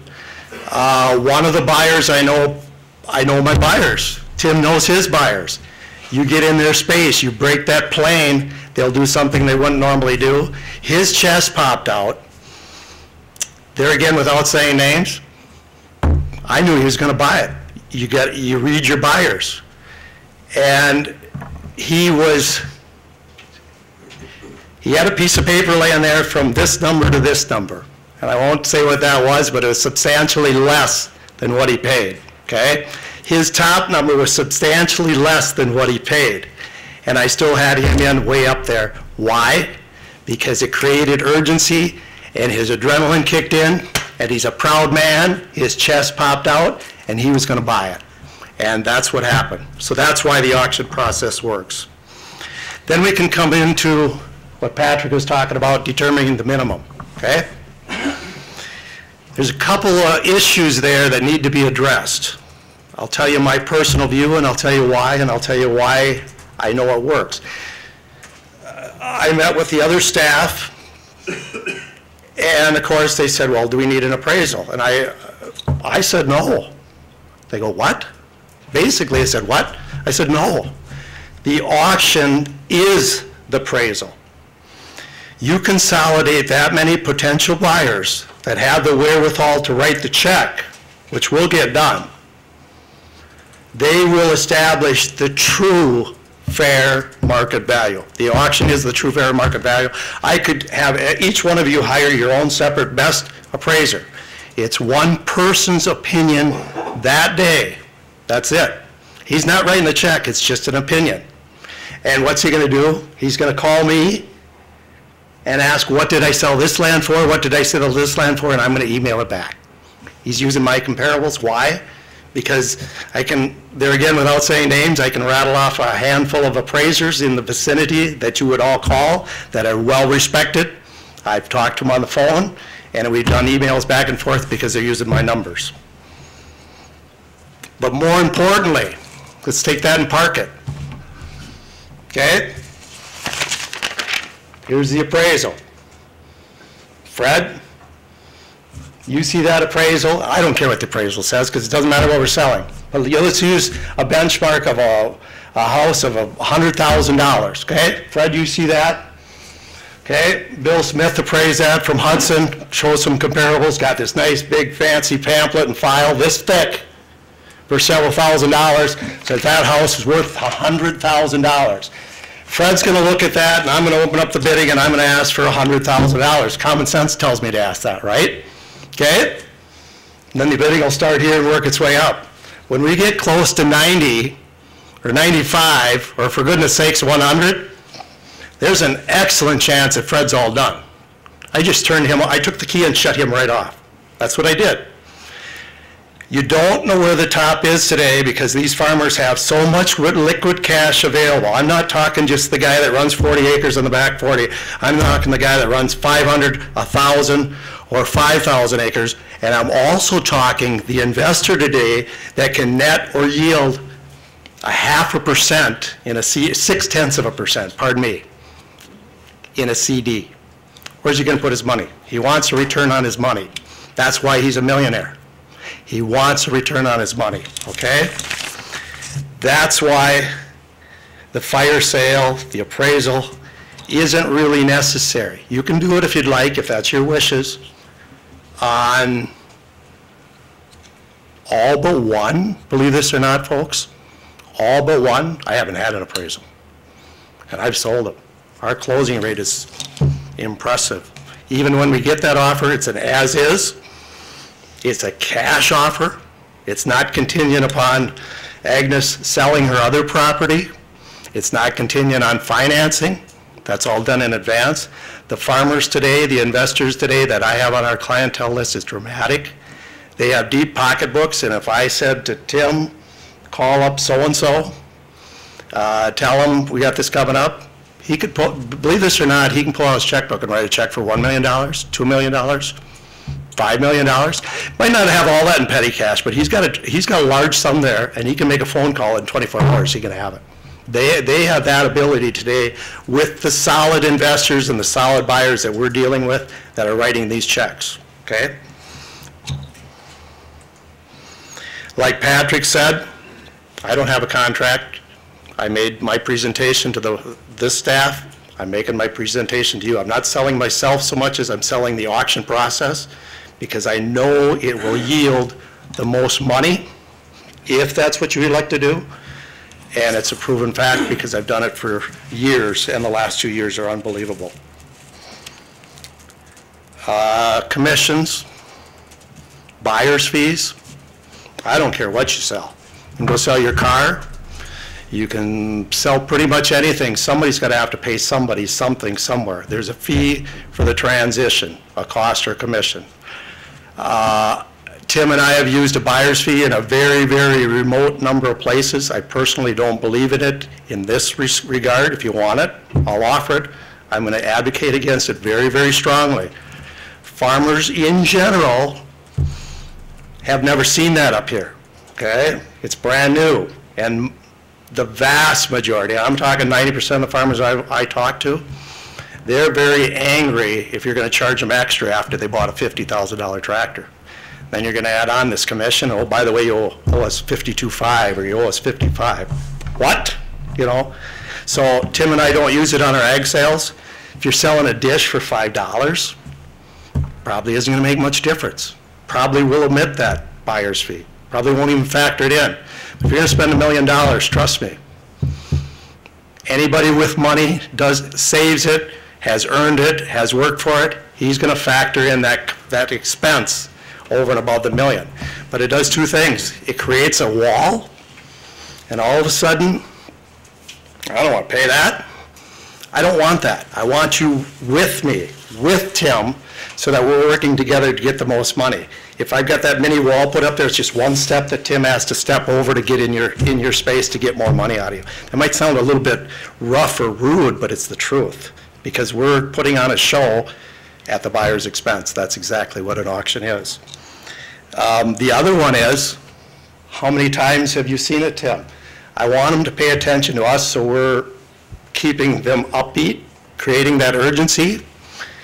They're sitting down there, plug it in the bid, plus the buyer's fee to elaborate where they should be at. I don't want that. I want them focused on me, and quite frankly, I want their adrenaline to kick up, their chest to pop out, and I want them to do something they wouldn't normally do. And that's where I want control. I want them to be paying attention to me and get them to that space where they would go the extra mile. That's how you get the top dollar, okay? Then it comes down to timing. Patrick did a very good job of explaining this too fast. What you've done in the last few years on a board level or on a county level, that really doesn't pertain to Tim and myself. That's your responsibility. That's your job.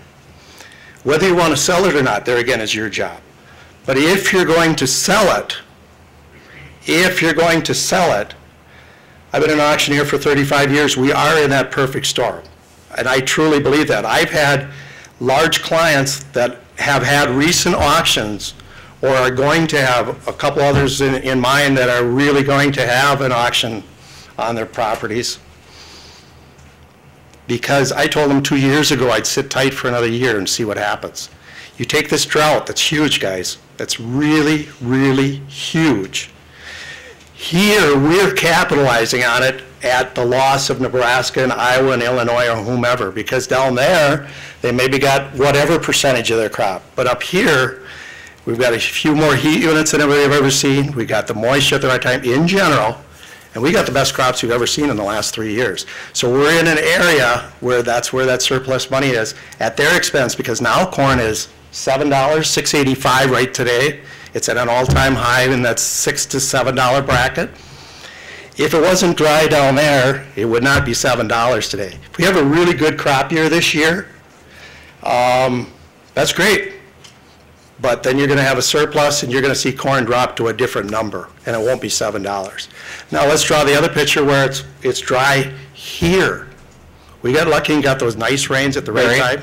Barry, yes, don't want to cut you off, but just want to keep the, I want to allow enough time for the board to ask questions of you, so I'll ask you to stick around. Yep. If you would, please. A good presentation on the discussion on the minimum, which I appreciate, but allow enough time for the board to ask you some questions. The reason I raised my hand is because I'm guilty. I'm an auctioneer, I talk. That's what I get paid to do. That's okay. Right? Okay, so let's move right along. Okay. No, what I'll do is, at this point is, I'm going to just address two more key points. You can stick around. The capital projects I've discussed, that the proceeds would be funded for. I think the next question that came up from the board was, you know, the policy that we have currently from the administration committee is that proceeds of the sale of county assets or land be applied towards the reduction of existing current debt. And so the policy allows unless otherwise directed by the board. And so the staff is recommending that if the decision is made to sell the land, that the proceeds of the sale not be applied towards retiring debt, but financially it makes more sense to apply the proceeds of this sale towards the capital improvement projects rather than issuing new debt, paying off old debt and issuing new debt for the expansion of the 911 and the new equipment and the relocation of HHS and the demolition of those buildings. And so I asked the finance director to try to simply explain and show the fact that financially, if we look at the middle column, the green column, where it says we would not pay off existing debt, but we would apply the proceeds towards the capital projects and issue less debt because the proceeds of this sale are not going to cover the entire costs of these capital projects. There will be still some need for debt to fund fully the 911. And so the middle column shows what the staff is recommending in terms of applying the proceeds to the debt and then still issuing some new debt eventually. And the initial impact, the bottom line, the 9.07 and the 10.13, that's the impact on the mill rate. That's per $100,000 of assessed value. What is the impact of these three different scenarios? The first one on the far left is to borrow 100% for the capital projects and apply the proceeds fully towards retiring debt. And the bottom 3.63, or the $5.16, that is the impact on the mill rate. And where the number is in parentheses, that actually represents a reduction in the mill rate. And so if you look at the middle column that the staff is recommending, initially there is an increase on the mill rate, but long term, which is really where we should be looking, it has the greatest impact on reducing the mill rate, which is important, at least financially to me. And that's why when I ask the question, what makes best financial sense? Should we retire all debt, which has some advantages, or apply this towards these projects and try to reduce the amount of new debt financially?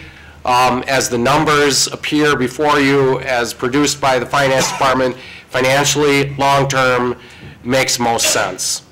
And then the third column is don't sell and borrow 100% for the projects, and the numbers are demonstrated there. So that's the final part of this equation, or part of this decision is, okay, if we decide to sell, how best to apply the proceeds.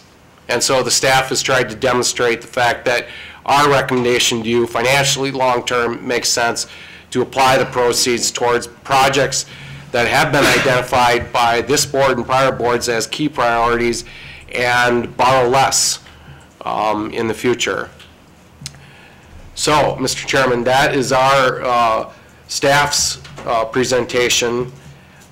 We've asked Mr. Hager to stick around unless there are questions immediately for him. I'll ask him to stay present in the chambers if there are future questions. Okay, are there any questions right now directly for the auction process? Supervisor Peterson.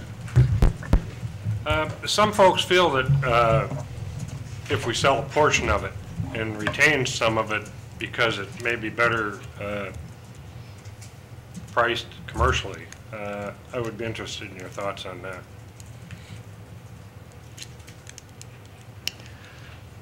I would answer that based on my experience as in 35 years. Typically, any auction, irregardless of what you're selling, and there again, it's going to sound like I'm pushing you to sell it all. That's your decision. Any auction, the larger the auction, i.e. in this case, whether it's 400 or 500 acres, whatever you elect, you will get the investor there a lot harder. By harder, I mean he would be willing to pay more money if there's more acreage in one general location, because it's the return for the future that he can invest at that rate. He'll pay more money. The Nelson auction north of town is a fair example of that. We have a clientele list, and he's an outside player that's got money from in 4 or 5 states, to my knowledge. He'll be there if there's that much acreage. On a smaller amount, he may not. I saw another hand, Supervisor Tino. Yeah, 2 quick questions. Sure. Absolute or reserve, whichever we decide to go. Supervisor, get your microphone on, please. Thank you. Absolute or reserve, do we still have, as a board, the option to rescind if we feel that it's not enough money at this time? On a reserve auction, the answer to your question is yes. Okay.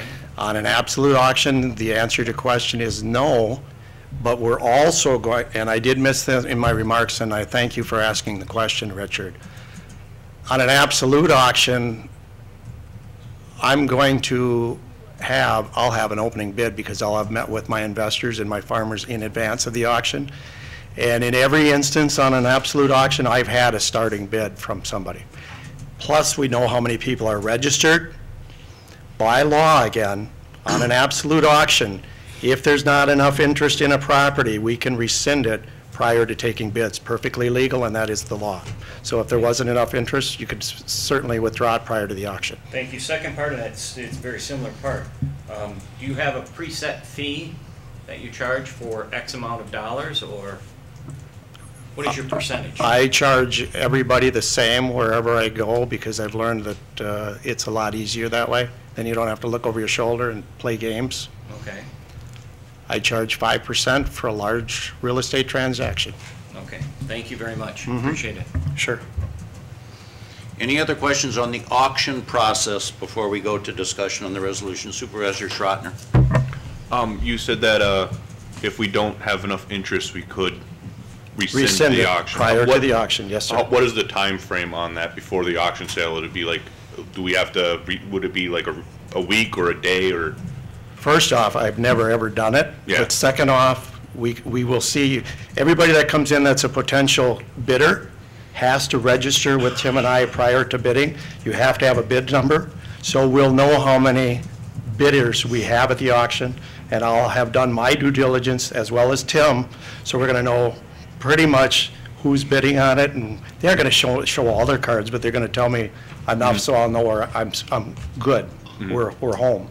But what kind of a time frame? Because if we were to rescind, it would be, we would have to do a meeting and everything. So I'm just, what kind of a time frame would we have to? Well, quite honestly, to answer that question. Let me just pick up that. Sure. We've got policy questions in front of us today. We've really got two policy questions. One is sell or don't sell the land, and if we decide to sell the land, then the application of the proceeds. Those are our policy questions.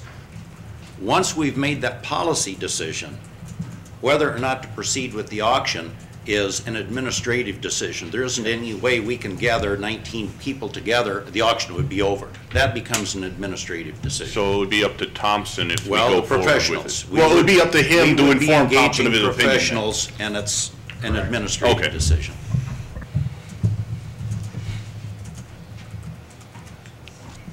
Any other questions on the auction process?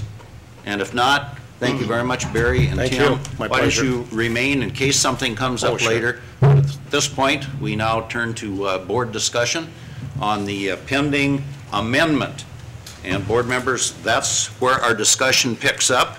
We have in front of us an amendment in line 27. Line 27 of the resolution begins, create a separate capital projects fund to be used for the relocation. See where that proceeds?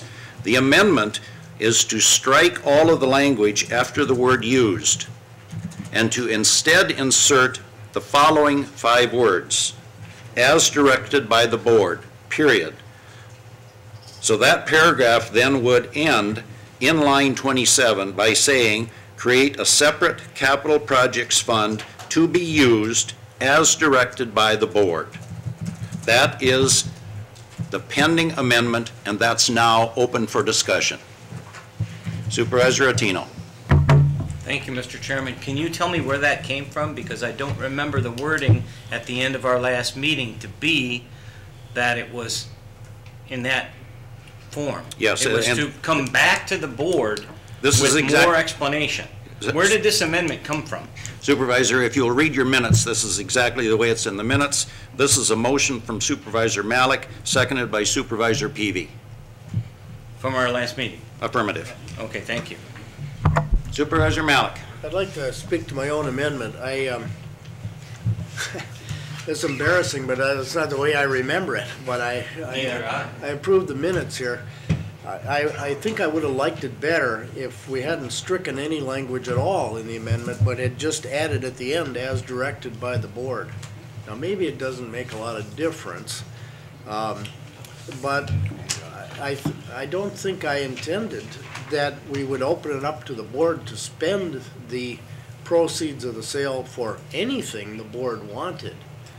But that these basically three things: relocation of the 911 center, vacating, demolition, and cleanup of the Health and Human Services building, and relocation of Health and Human Services employees were the priorities that had been established by the administration, and I think everybody in the room agreed those were the right priorities, but somehow that got fouled up by the way I put it. So here's what I'm going to do to try to correct my foul-up. I'm going to suggest an amendment to the amendment. Well, there's a cleaner way to do it, if you would permit me. Original one. Strike it, withdraw it. The cleaner way to do that, this amendment is now pending and it's owned by the board. But if the board does not object, the amendment can be withdrawn, and then we do in fact accomplish what it is you're saying. It is targeted for the projects that are identified. Yeah, with all due respect, I still like the part, and I thought the room liked the thought, that the board would approve the specific expenditures, or that's those three types of things, but they would be reviewed again by the board before the administration did it. That's the distinction I'm drawing, whether the proceeds would be spent by the administration for those purposes, or spent by the administration after review by the board, approval by the board. So the format that I would hope for, and I assume the rest of the room agrees, but we can find out in a minute, would be we put back the words that were stricken, but we have at the end these words that were suggested last time as directed by the board. So the effect of what you're suggesting is to move your suggested amendment from line 27 to the end of line 29. Is that what you are indicating? Right. That's right, and not delete anything at all. All right. As I indicated, this amendment is owned by the board with no objection from the board. If there is no objection, we can drop that amendment language to the new place. Is there any objection from the board? Are you objecting? No, I have a question. Okay, first I want to see if there's an objection. If there is no objection, then we still have a pending amendment. It's the same pending amendment. We've simply changed the location of the 5 words. The 5 words would then be at the end of the existing language. Everyone clear? The 5 words would be added to the paragraph at the end of line 29. Okay, without objection, so ordered. Supervisor Attino. Would you please, Mr. Chairman, would you please read it then as the way it would say, add the 5 words back in here? Well, to make sure that we're voting, yes, that everybody knows what we're voting on? Absolutely. It's as in front of you. Therefore, be it resolved by the St. Croix County Board of Supervisors that the county administrator is authorized to take all necessary steps to sell the identified vacant county land and create a separate capital projects fund to be used for the relocation of the 911 center, the vacating, demolition, and cleanup of the Health and Human Services building, and the relocation of Health and Human Services employees, comma, as directed by the board, period. Thank you. Discussion on the pending amendment. Supervisor Hood. So just so I understand your amendment, the money will be used for these specific things, but then Pat Thompson is going to come back to the board and say, this is what I want to spend it for before he issues any checks. That's what you're asking for, and I think that's good. Is that what we're asking? Okay. That's what I'm intending. So you're intending, okay. Supervisor Hood. That's Horn. No disrespect to Supervisor Hood. So the City and Richmond Council met last night and has voted not to partake in any purchase agreements, auction process. Basically, the city is not going to be a bidder at an auction. We're not going to be buying any of the county land as it comes up for sale, whether today, tomorrow, whatever date. So at the last county board meeting, I had recused myself from all discussion. I'm basically informing the board that I intend to not only debate but vote on this issue. Thank you, Board Chair. Any further discussion on the pending amendment?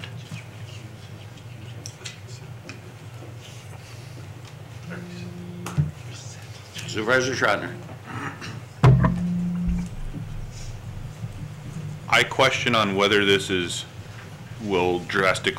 amendment will drastically slow down the process of being able to move forward with any purchases or anything. Because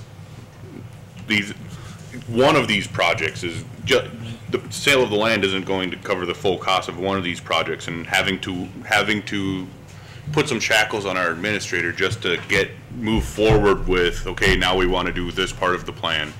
If we had a better understanding of the whole plan, we wouldn't need that terminology added. And that's, again, it's going back to the vagueness of a lot of this stuff, but I think adding this doesn't really change the fact that there's not enough information in general to this resolution.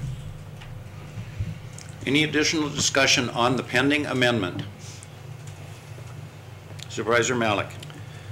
To the supervisor's point, it seems to me that whether there is a delay in proceeding is pretty much in the control of the board. If at the moment the administrator's projections are quite vague, there's a factor of 2 on the abatement there. There's a larger factor than that on the vacating item. As the administrative team develops specific proposals, gets bids, whatever they're going to do, gets estimates for things, develops specific parts of the packages, I think it's going to be up to us if this amendment passes, whether we approve something that is where we want to see every I dotted and every T crossed, or whether we are willing to give the same kind of authority that we give with a normal budget item, for example, to compare different ways of authorizing the administration to spend money. I didn't want to give the administration kind of a blank check to spend up to $1.5 million on each of those 3 items in there without our having another look at it. That didn't sound like stewardship. But on the other hand, I'm not one to micromanage, and I don't think you are either. So I don't think significant delay is going to matter at all, in that these are things that are going to, by their nature, take months. For example, the fact that we aren't meeting in February isn't going to follow anything up. Yeah. Any additional discussion on the pending amendment? I think we're ready to vote. This amendment is coming to us on a motion by Supervisor Malik, a second by Supervisor Peavy. Now at this point we need to get that in because that's what we're going to vote on. So Supervisor, you need to insert your second. Board members, we're now ready to vote. Understand we're voting only on the amendment. We're not voting on the resolution. The amendment adds the 5 words to the end of that paragraph as I indicated. Proceed to vote.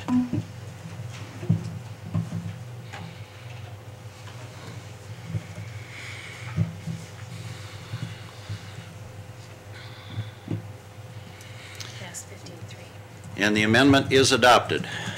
We now have in front of us an amended resolution.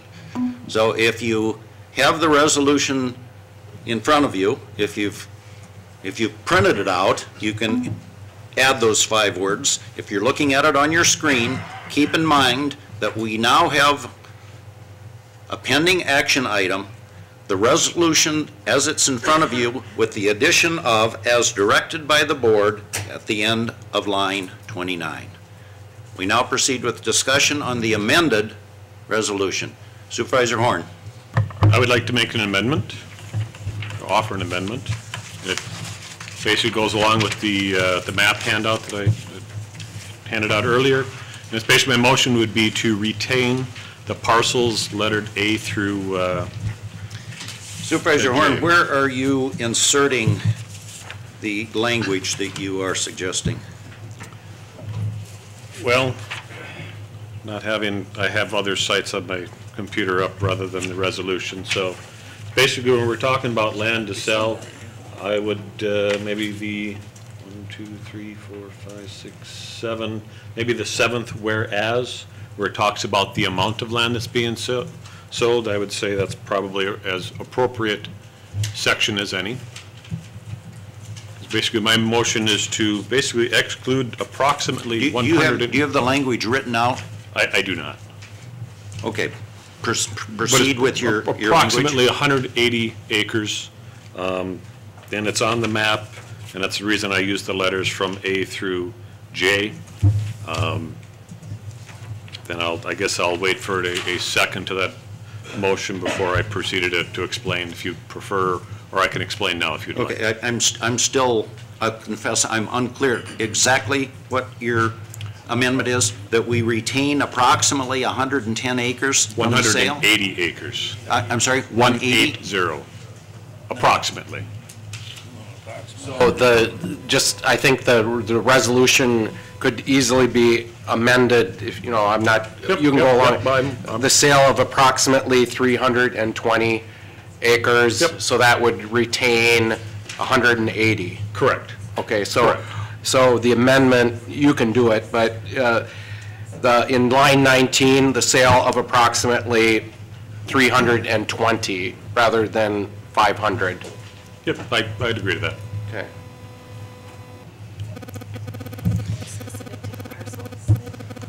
And then just as a note, the parcels are labeled A through J, and they correspond with parcel IDs that I obtained off our county website. Then I would also observe that we probably need to pluralize map to maps. We now will have attached an additional map. Would that be your intent? Absolutely.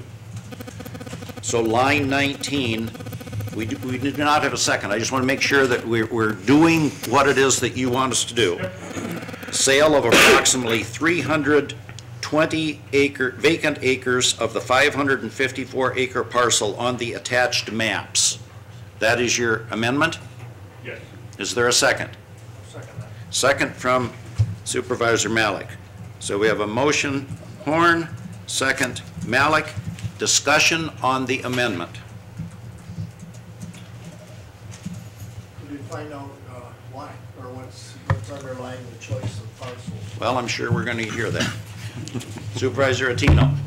Yes, it seems strange that all these parcels happen to surround the entire community of New Richmond in a matter of 180 acres.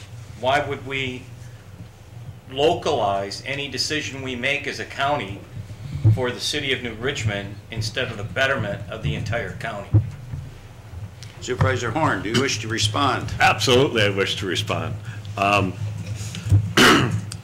As you see, those parcels also lie basically right on a 4-lane highway, which to me is more highway commercial property than it is agricultural property. And it is my belief that the St. Croix County taxpayers will actually receive a higher return on their investment of it basically being marketed as highway commercial versus agricultural. And also, there's an opportunity to work with the state of Wisconsin on the Wisconsin Economic Development Corporation website has a Locate in Wisconsin site. Basically, they have certified sites, 50 acres and up. Where basically, it's a fast-track process of marketing for businesses to locate in those areas. And currently, there are no sites in St. Croix County that is certified by the state of Wisconsin, or at least by the Wisconsin Economic Development Corporation. And I just think it would be of value to the taxpayers, a higher return of investment to the taxpayers than selling it as agricultural land. If we could promote economic development on a 4-lane highway, soon to have a new bridge at just south of Stillwater, I just think it's a better investment for the taxpayers than just selling as agricultural land. Supervisor York. Who's going to say that that won't happen already? With people recognizing what is coming. I mean, there's no lurking monsters or surprises here. Any potential investor will look at the parcels you've identified and already say exactly what you said. So the delay or changing of this to so-called protect this at a future date, I don't see the purpose. I think those facts and that knowledge is out there already. Supervisor Horn. Good. Okay, let's just sit together, Fred, and then we'll really confuse him. You know, you two guys look so much alike. Supervisor Hood. Well, I guess I wouldn't mind hearing from our auctioneering firm on this, their opinions on it, but I agree with Supervisor York. I just purchased some property north of 94 in Lake Elmo. And believe me, anybody who's interested in buying land next to a highway already knows it's fully priced. That land was fully priced. I didn't get a deal on it. That bridge is already standing. For anybody who would come to this auction and look at these parcels, that bridge is already there. These guys are not stupid. They know what stuff is worth. So to me, it just makes no sense to delay it now. We're not going to get any more for it later. It's priced. It's out there. So I'd like to know what the auctioneer thinks about this, maybe, since he's here. He's still here. Mr. Haggard. Did he hear all that?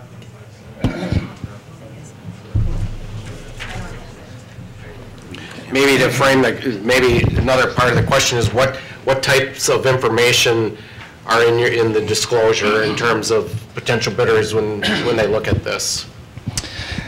Right this second, I haven't been hired, I haven't drafted the ad, but part of my presentation at the original meeting, quite honestly, the ag price will be here. That creates our floor, if you'll have it, because they know what they can afford to pay as strictly ag land, irregardless where it's located. Then the farmer will pay a premium for its location plus its ag value. Then the investor is going to factor that in at that level or a greater level. So you're 100% correct, Mr. Hood, that any buyer, irregardless farmer / investor, 100% of the time is going to look at that location, he's going to look at that bridge, and he's going to look at the vicinity of the city or the town of New Richmond, per se, and add on for that value. That's 100% given, not even a question in my mind. Can you speak to the parceling, the impact of parceling, or? Yes, I did look at, I'm sorry, I don't know your name, sir, but in regards to what the city would be interested in per se, and I will factor that into how it will be divided. You definitely want to divide. Never would I recommend putting 500 acres on the block as one entity. You want to divide it by where you think the ag land will be, maybe with a pivot in mind, so that block of land, whether it's 160, has a greater value than just a 40 or an 80 because it's a 160 per se. And then you tweak it to the advantage of a potential investor that can buy it for that, and some land around there that could have a potential like you're talking about in the future, and you divide it accordingly, there again, to yield the greatest bottom line to the county, and that's what we're all after. Thanks. Sure. Supervisor Malik. Can somebody point out which of these parcels A through H are already in the city limits and which are subject to the city's extraterritorial subdivision jurisdiction? Supervisor Horn. So parcels C, E, D, I, J, H, F, and G are currently in the city limits. As long as what's left of section item G there, that pond, that's basically the pre-release center, that's also in the city limits.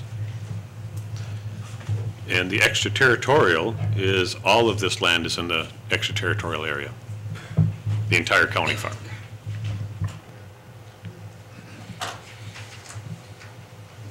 Supervisor Resser. I have a question for Supervisor Horn.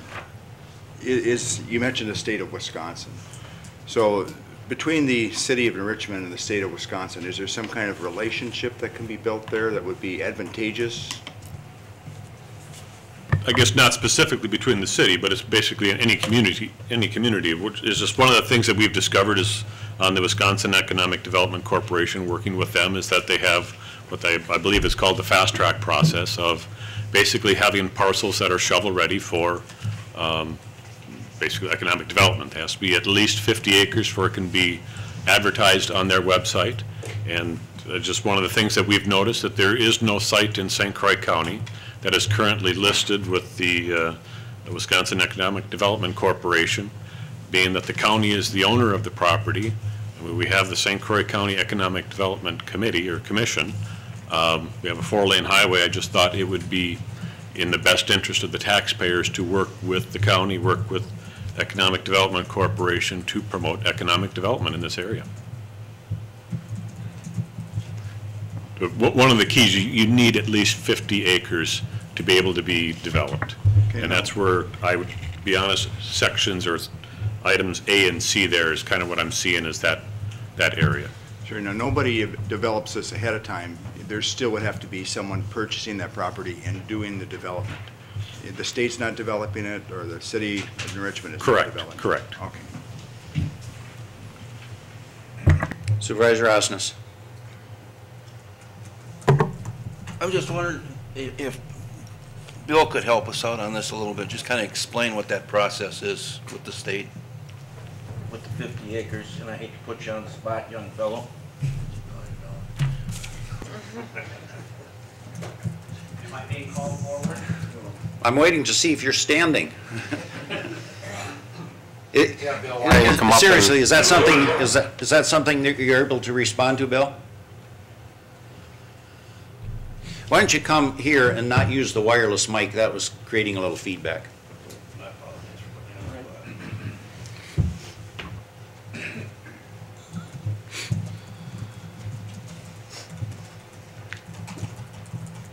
County Board Chair, Supervisor, County Administrator Thompson, County Supervisors. It was about not quite a year ago, so April of 2012, Wisconsin Economic Development Corporation rolled out their program called Ready, Set, Build, and it was designed to create certified sites that were so-called shovel-ready, so that in the event that the state of Wisconsin, Wisconsin Economic Development Corporation, and so on, if they happen to be working with real estate brokers, site consultants, and so on, they could, if you will, shortlist to them 10, 20, 25 sites that were so-called shovel-ready to be built upon. There is a process by which WEDC asks communities and economic development corporations to go through a process, presumably incur expenses to be so designated as a shovel-ready site. Towards the end of 2012, in December, WEDC started to roll out or identify and announce communities or sites that had gone through this process that were so-called shovel-ready. The closest communities to us, Prescott was in its Eagle Ridge Industrial Park or Business Park, successfully identified a 50-acre site that, again, had met all of the qualifying conditions to be so-called shovel-ready. Day or two either before or after Prescott, the city of Menominee had one of its sites designated as a shovel-ready site. I think that the city of New Richmond or St. Croix County would be hard-pressed to say that in that area along the new 64 corridor, any of those sites meets the so-called conditions that WEDC has set forth. What's my point? It assumes that there is an internal road or an external road past the property. It assumes that there is a water line, a sewer line within that 50 contiguous acres to that site that is ready to be built. Somebody is going to incur expenses to have those things occur. Now, that's not to say that in 2013 or 2014, the county, working in conjunction with the city, would be willing to, A, incur those expenses of having gone through the shovel-ready process, but more importantly, in doing so, is there a water line, a sewer line, a road, and so on that makes it so-called shovel-ready? Or are we dealing with lines on a map that says, in essence, to an end user or a site consultant, we can go through that exercise and we can incur those infrastructure costs, but I guess my point is, today, I don't think that there is a shovel-ready site on county property that meets the conditions or the expectations of WEDC and its shovel-ready program. Did that respond to your question?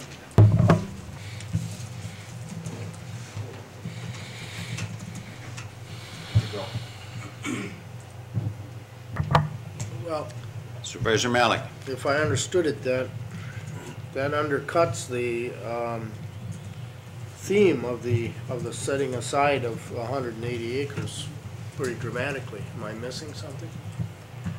No.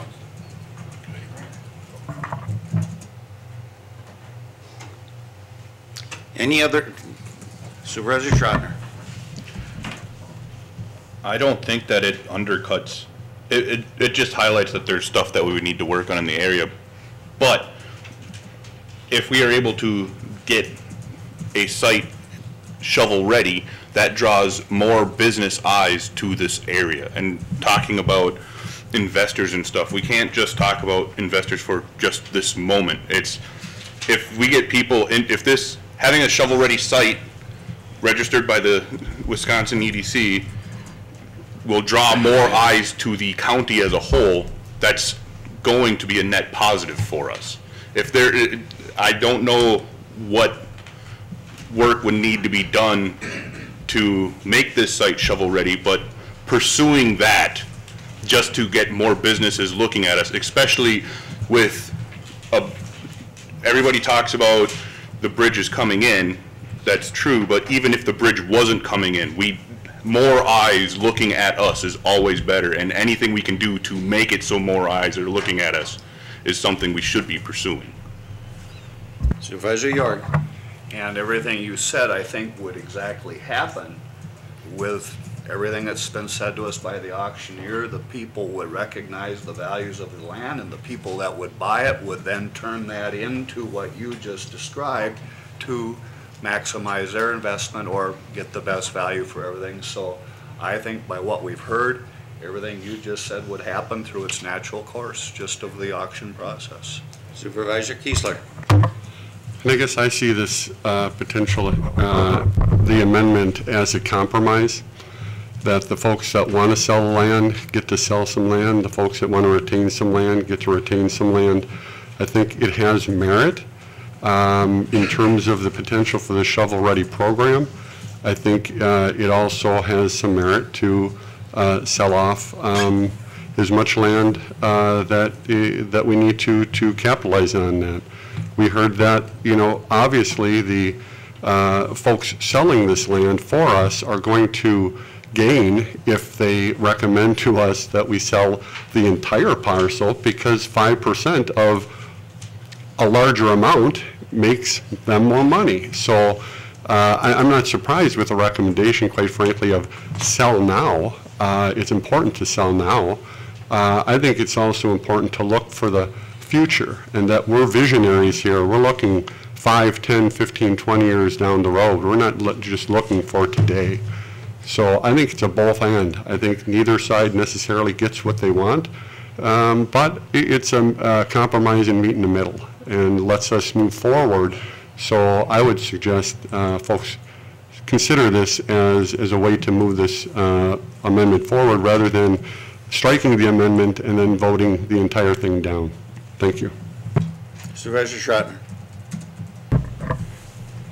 To address what Supervisor York said, the problem I have with how what we're talking about with everybody looking at the investment or at the auction is that they will only look to the end date of the auction. Having this as a project that we pursue will make it so people look at it, or will ensure that businesses are looking at us past that auction date, and not just this one chunk of land that everybody's selling. That's what I'm looking at, is that going through this process will ensure that we have eyes on us longer than a few months from now.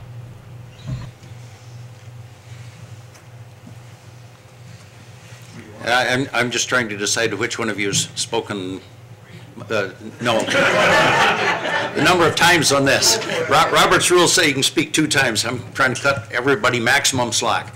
Supervisor Brinkman. It says here that the total parcel is 572 acres.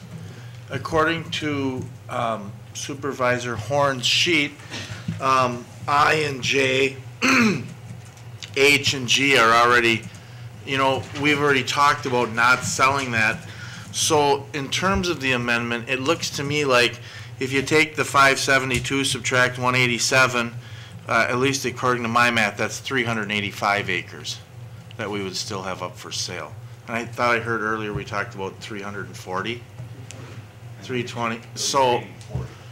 So anyways, and if you look at the map that Supervisor Horn passed out, it looks like everything that we've already considered keeping is also out of that number in his 178 acres. So just thought I'd bring that up. I can neither confirm nor deny, because on what I've got, it doesn't have any numbers, so I can't do the math. Whatever it is, we've identified these parcels, and that's the amendment. I'm going to come back to both Malik and Jorg, and then I think we're ready to vote. I guess the point I wanted to make is that I don't see this board making decisions to install roads, water, and sewer successfully. I can see us doing it unsuccessfully. I have in mind a place, and Fred has another place, and wow, we'll have several marathon sessions. If we were going to put in, and I've seen past proposals, particularly for a frontage road that parallels 64 to its north.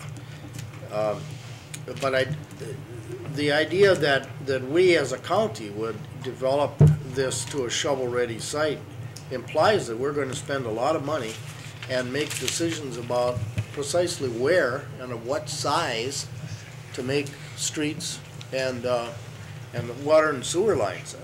We just don't have expertise for that, even in our staff. So I don't think we ought to go down that road.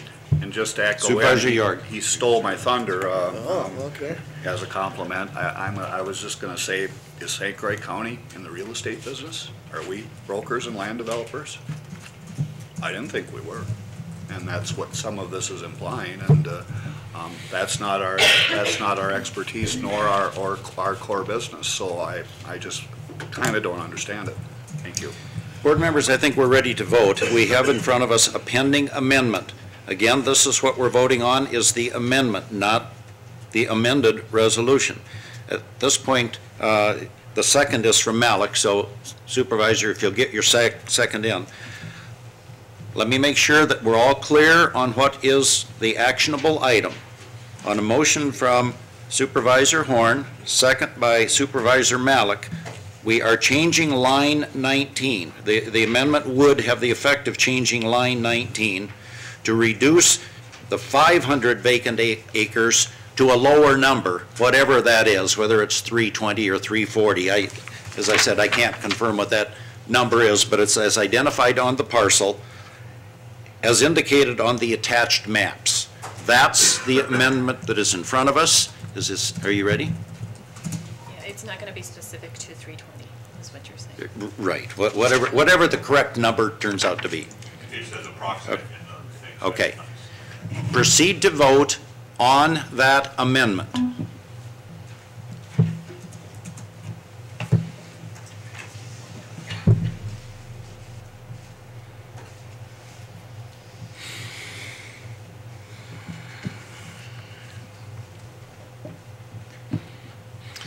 And the amendment fails. We now have in front of us an amended original resolution, which is the resolution as drafted with the additional 5 words inserted at the end of line 29. That's now what's in front of us. And that's now what we're discussing. Supervisor Osnes. I'm not real clear right now, Pat, maybe you could help me out. Where on this map is the 35 or the 37 acres that you're talking about not selling? To start with. You have that in your... Yeah, it's in our computers right at the very end. Yeah, but that's only the 30, but... While she's trying to pull that up, that's different. it's this map here, and it's, I don't know how many of you have that in front of you. Or there it is, thank you. That's the very end of the... It's in the packet. It's the areas outlined in yellow. But the big square on that one is more than 30 acres, am I correct? No, the big square is 30 acres, and then we have the 3.5 acres, which is the old incinerator, i.e. / dog pound, or dog run. And then the corner piece, which is what? Wooded. So you got the 3.5 and you got the tiny little box on the top, which is the cemetery. So that's the 35 acres that. Yeah, but if we go with the other 3 acres that you got on there also, I'm coming up with 37. Is that right? Right. It's 37 if you include everything outlined in yellow. Okay.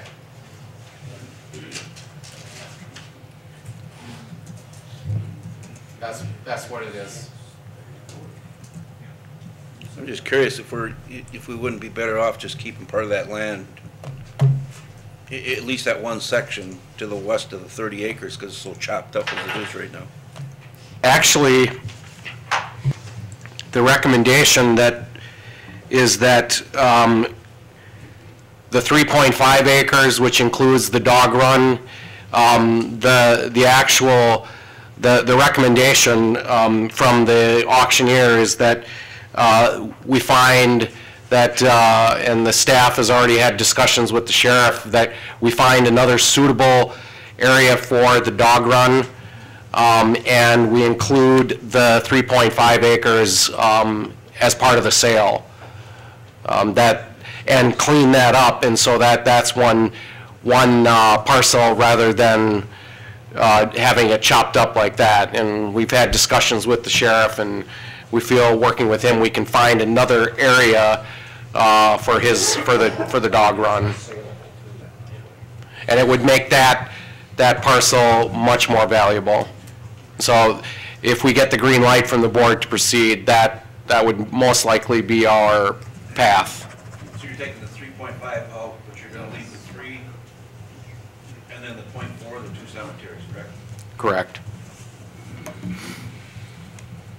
So then we're into the 35 acres again. I don't think 30 acres is enough.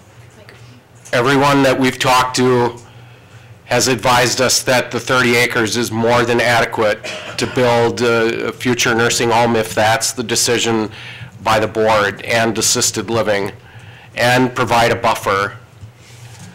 So. Supervisor Kiesler. Mr. Thompson, you keep referring to if that's the decision of the board to build a new home. We've had a couple votes to build a new home. What we haven't had is a vote to fund the home. Right. And my problem is why it doesn't smell right, taste right, and I'm having a hard time stomaching what we're now left with, is that there is no plan to fund the new home. That's my issue with this now amendment, because we've identified 3 issues.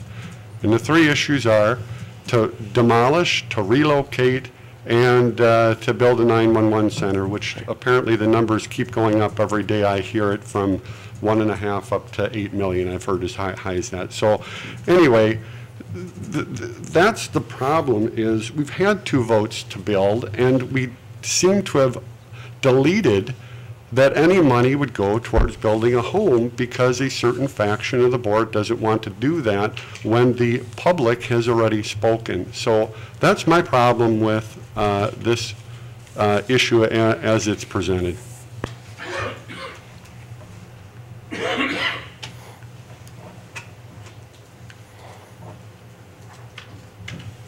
I think Supervisor Osnes. Well, I got a bunch more questions, but I'm going to get away from the land right now for a second. And my first question is going to be to Corp Counsel. The way this resolution states is that we're going to demolish and clean up the Health and Human Services building, correct?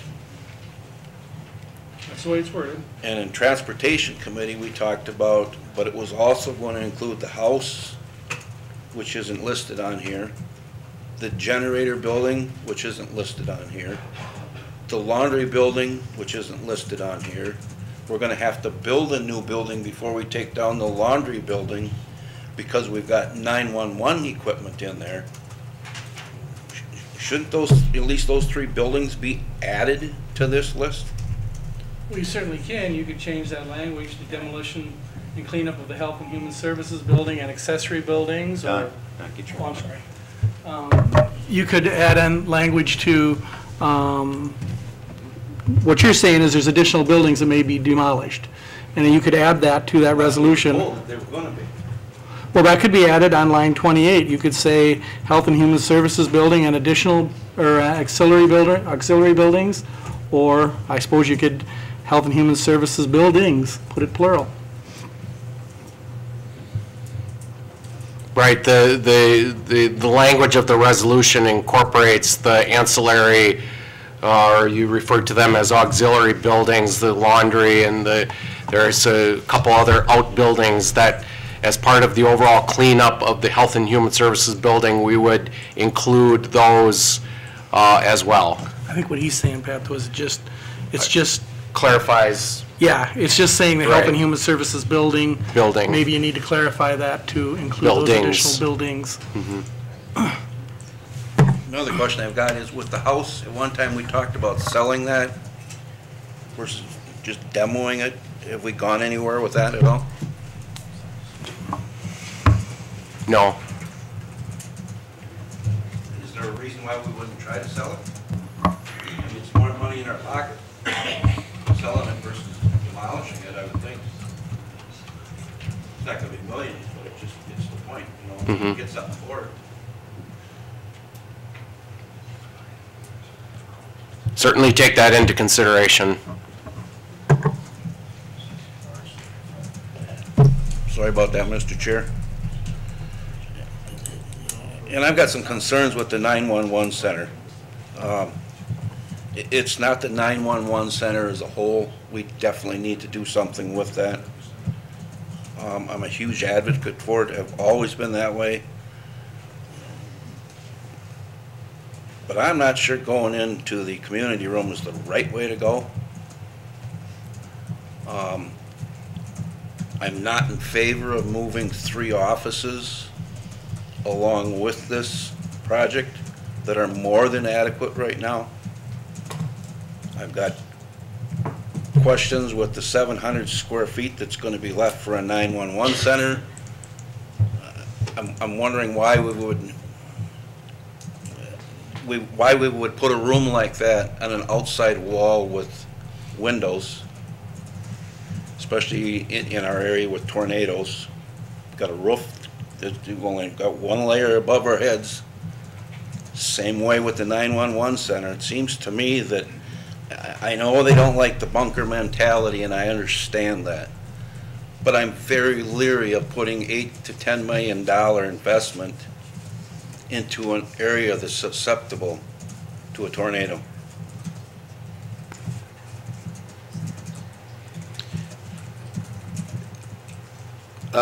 would that be a rhetorical question, or do you want a specific response? Should I have Casey respond to the point you just made? And I ask you, Supervisor. Casey can start with it, and we'll go from there, I guess. Casey, I ask you if you want to respond to that. Is that something you want to do? I don't think I have a choice. And while he's coming... We aren't designing it today. Yeah.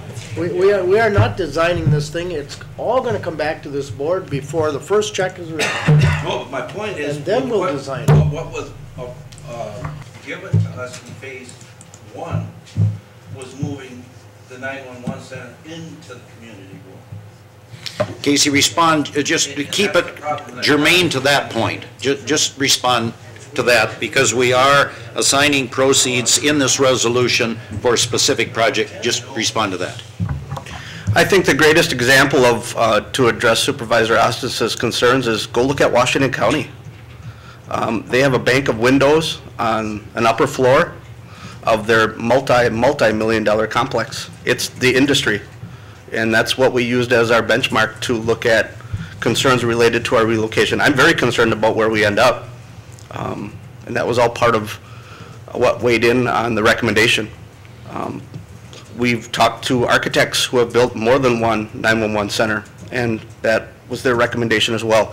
So it's not just a resident expert, it's what the industry is recommending we look at, and that's the path we followed.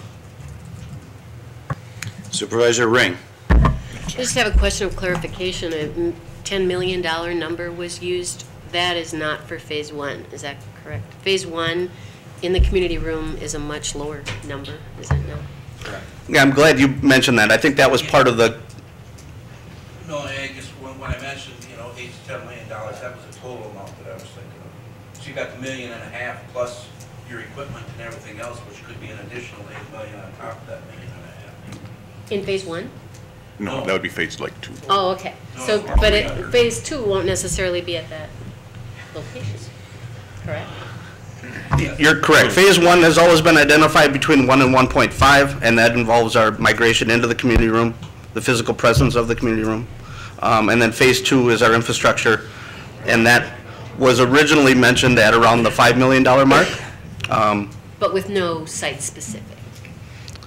Well, the sites are specific as to where that investment will go. The actual final number is not what's yet specific because we haven't procured those bids. But it is of the $5 million range. And I believe that's what Pat Thompson In the is. community room area? That's the phase two? Well, part of the infrastructure for phase two will take place in the community room, but it'll also take place in our 5 sites throughout the county, our towers. Supervisor Horn. I call the question. This is a motion to end. This is a motion to end debate. I am going to take that as a formal request. It is not debatable. We will proceed. I don't think under Robert's rules I even need a second on that. It is a motion to end debate. Unless the body language indicates that everyone would vote in favor of this. It would require a 2/3 vote. It does. I'm seeing if there's a desire to proceed to a formal vote.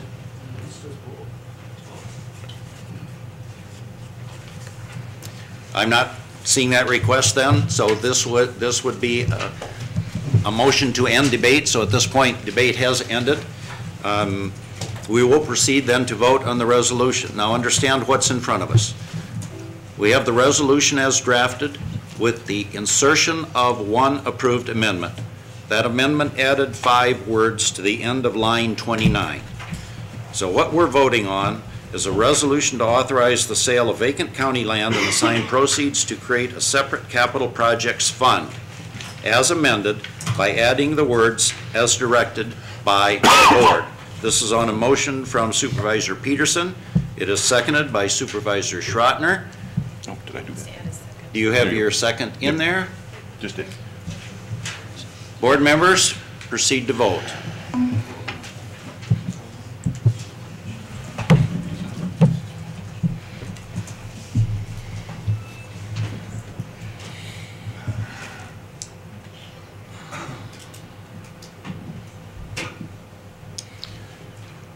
And the resolution is adopted. It is approved on a vote of 10 to 8.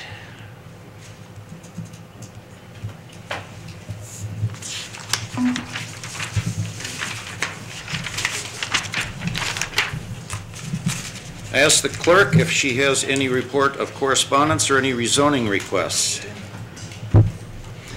There are two announcements. I have been named to a planning committee for the WCA conference, which will be in Madison this coming fall, and there is a planning session that is coming up soon. If any of you have a particular topic that you think would be an item that would be a valuable breakout session, would you please pass that information to me? Early in February, I will be participating in a planning meeting for the conference, and I would appreciate feedback from any of you. Second of all, as the administrator indicated, I have called a meeting of the Committee of the Whole for 29 January. That is on a Tuesday. It'll be Tuesday, 29 January, 9 a.m. I've arranged with Bob Moore, who is our investment advisor, to be present.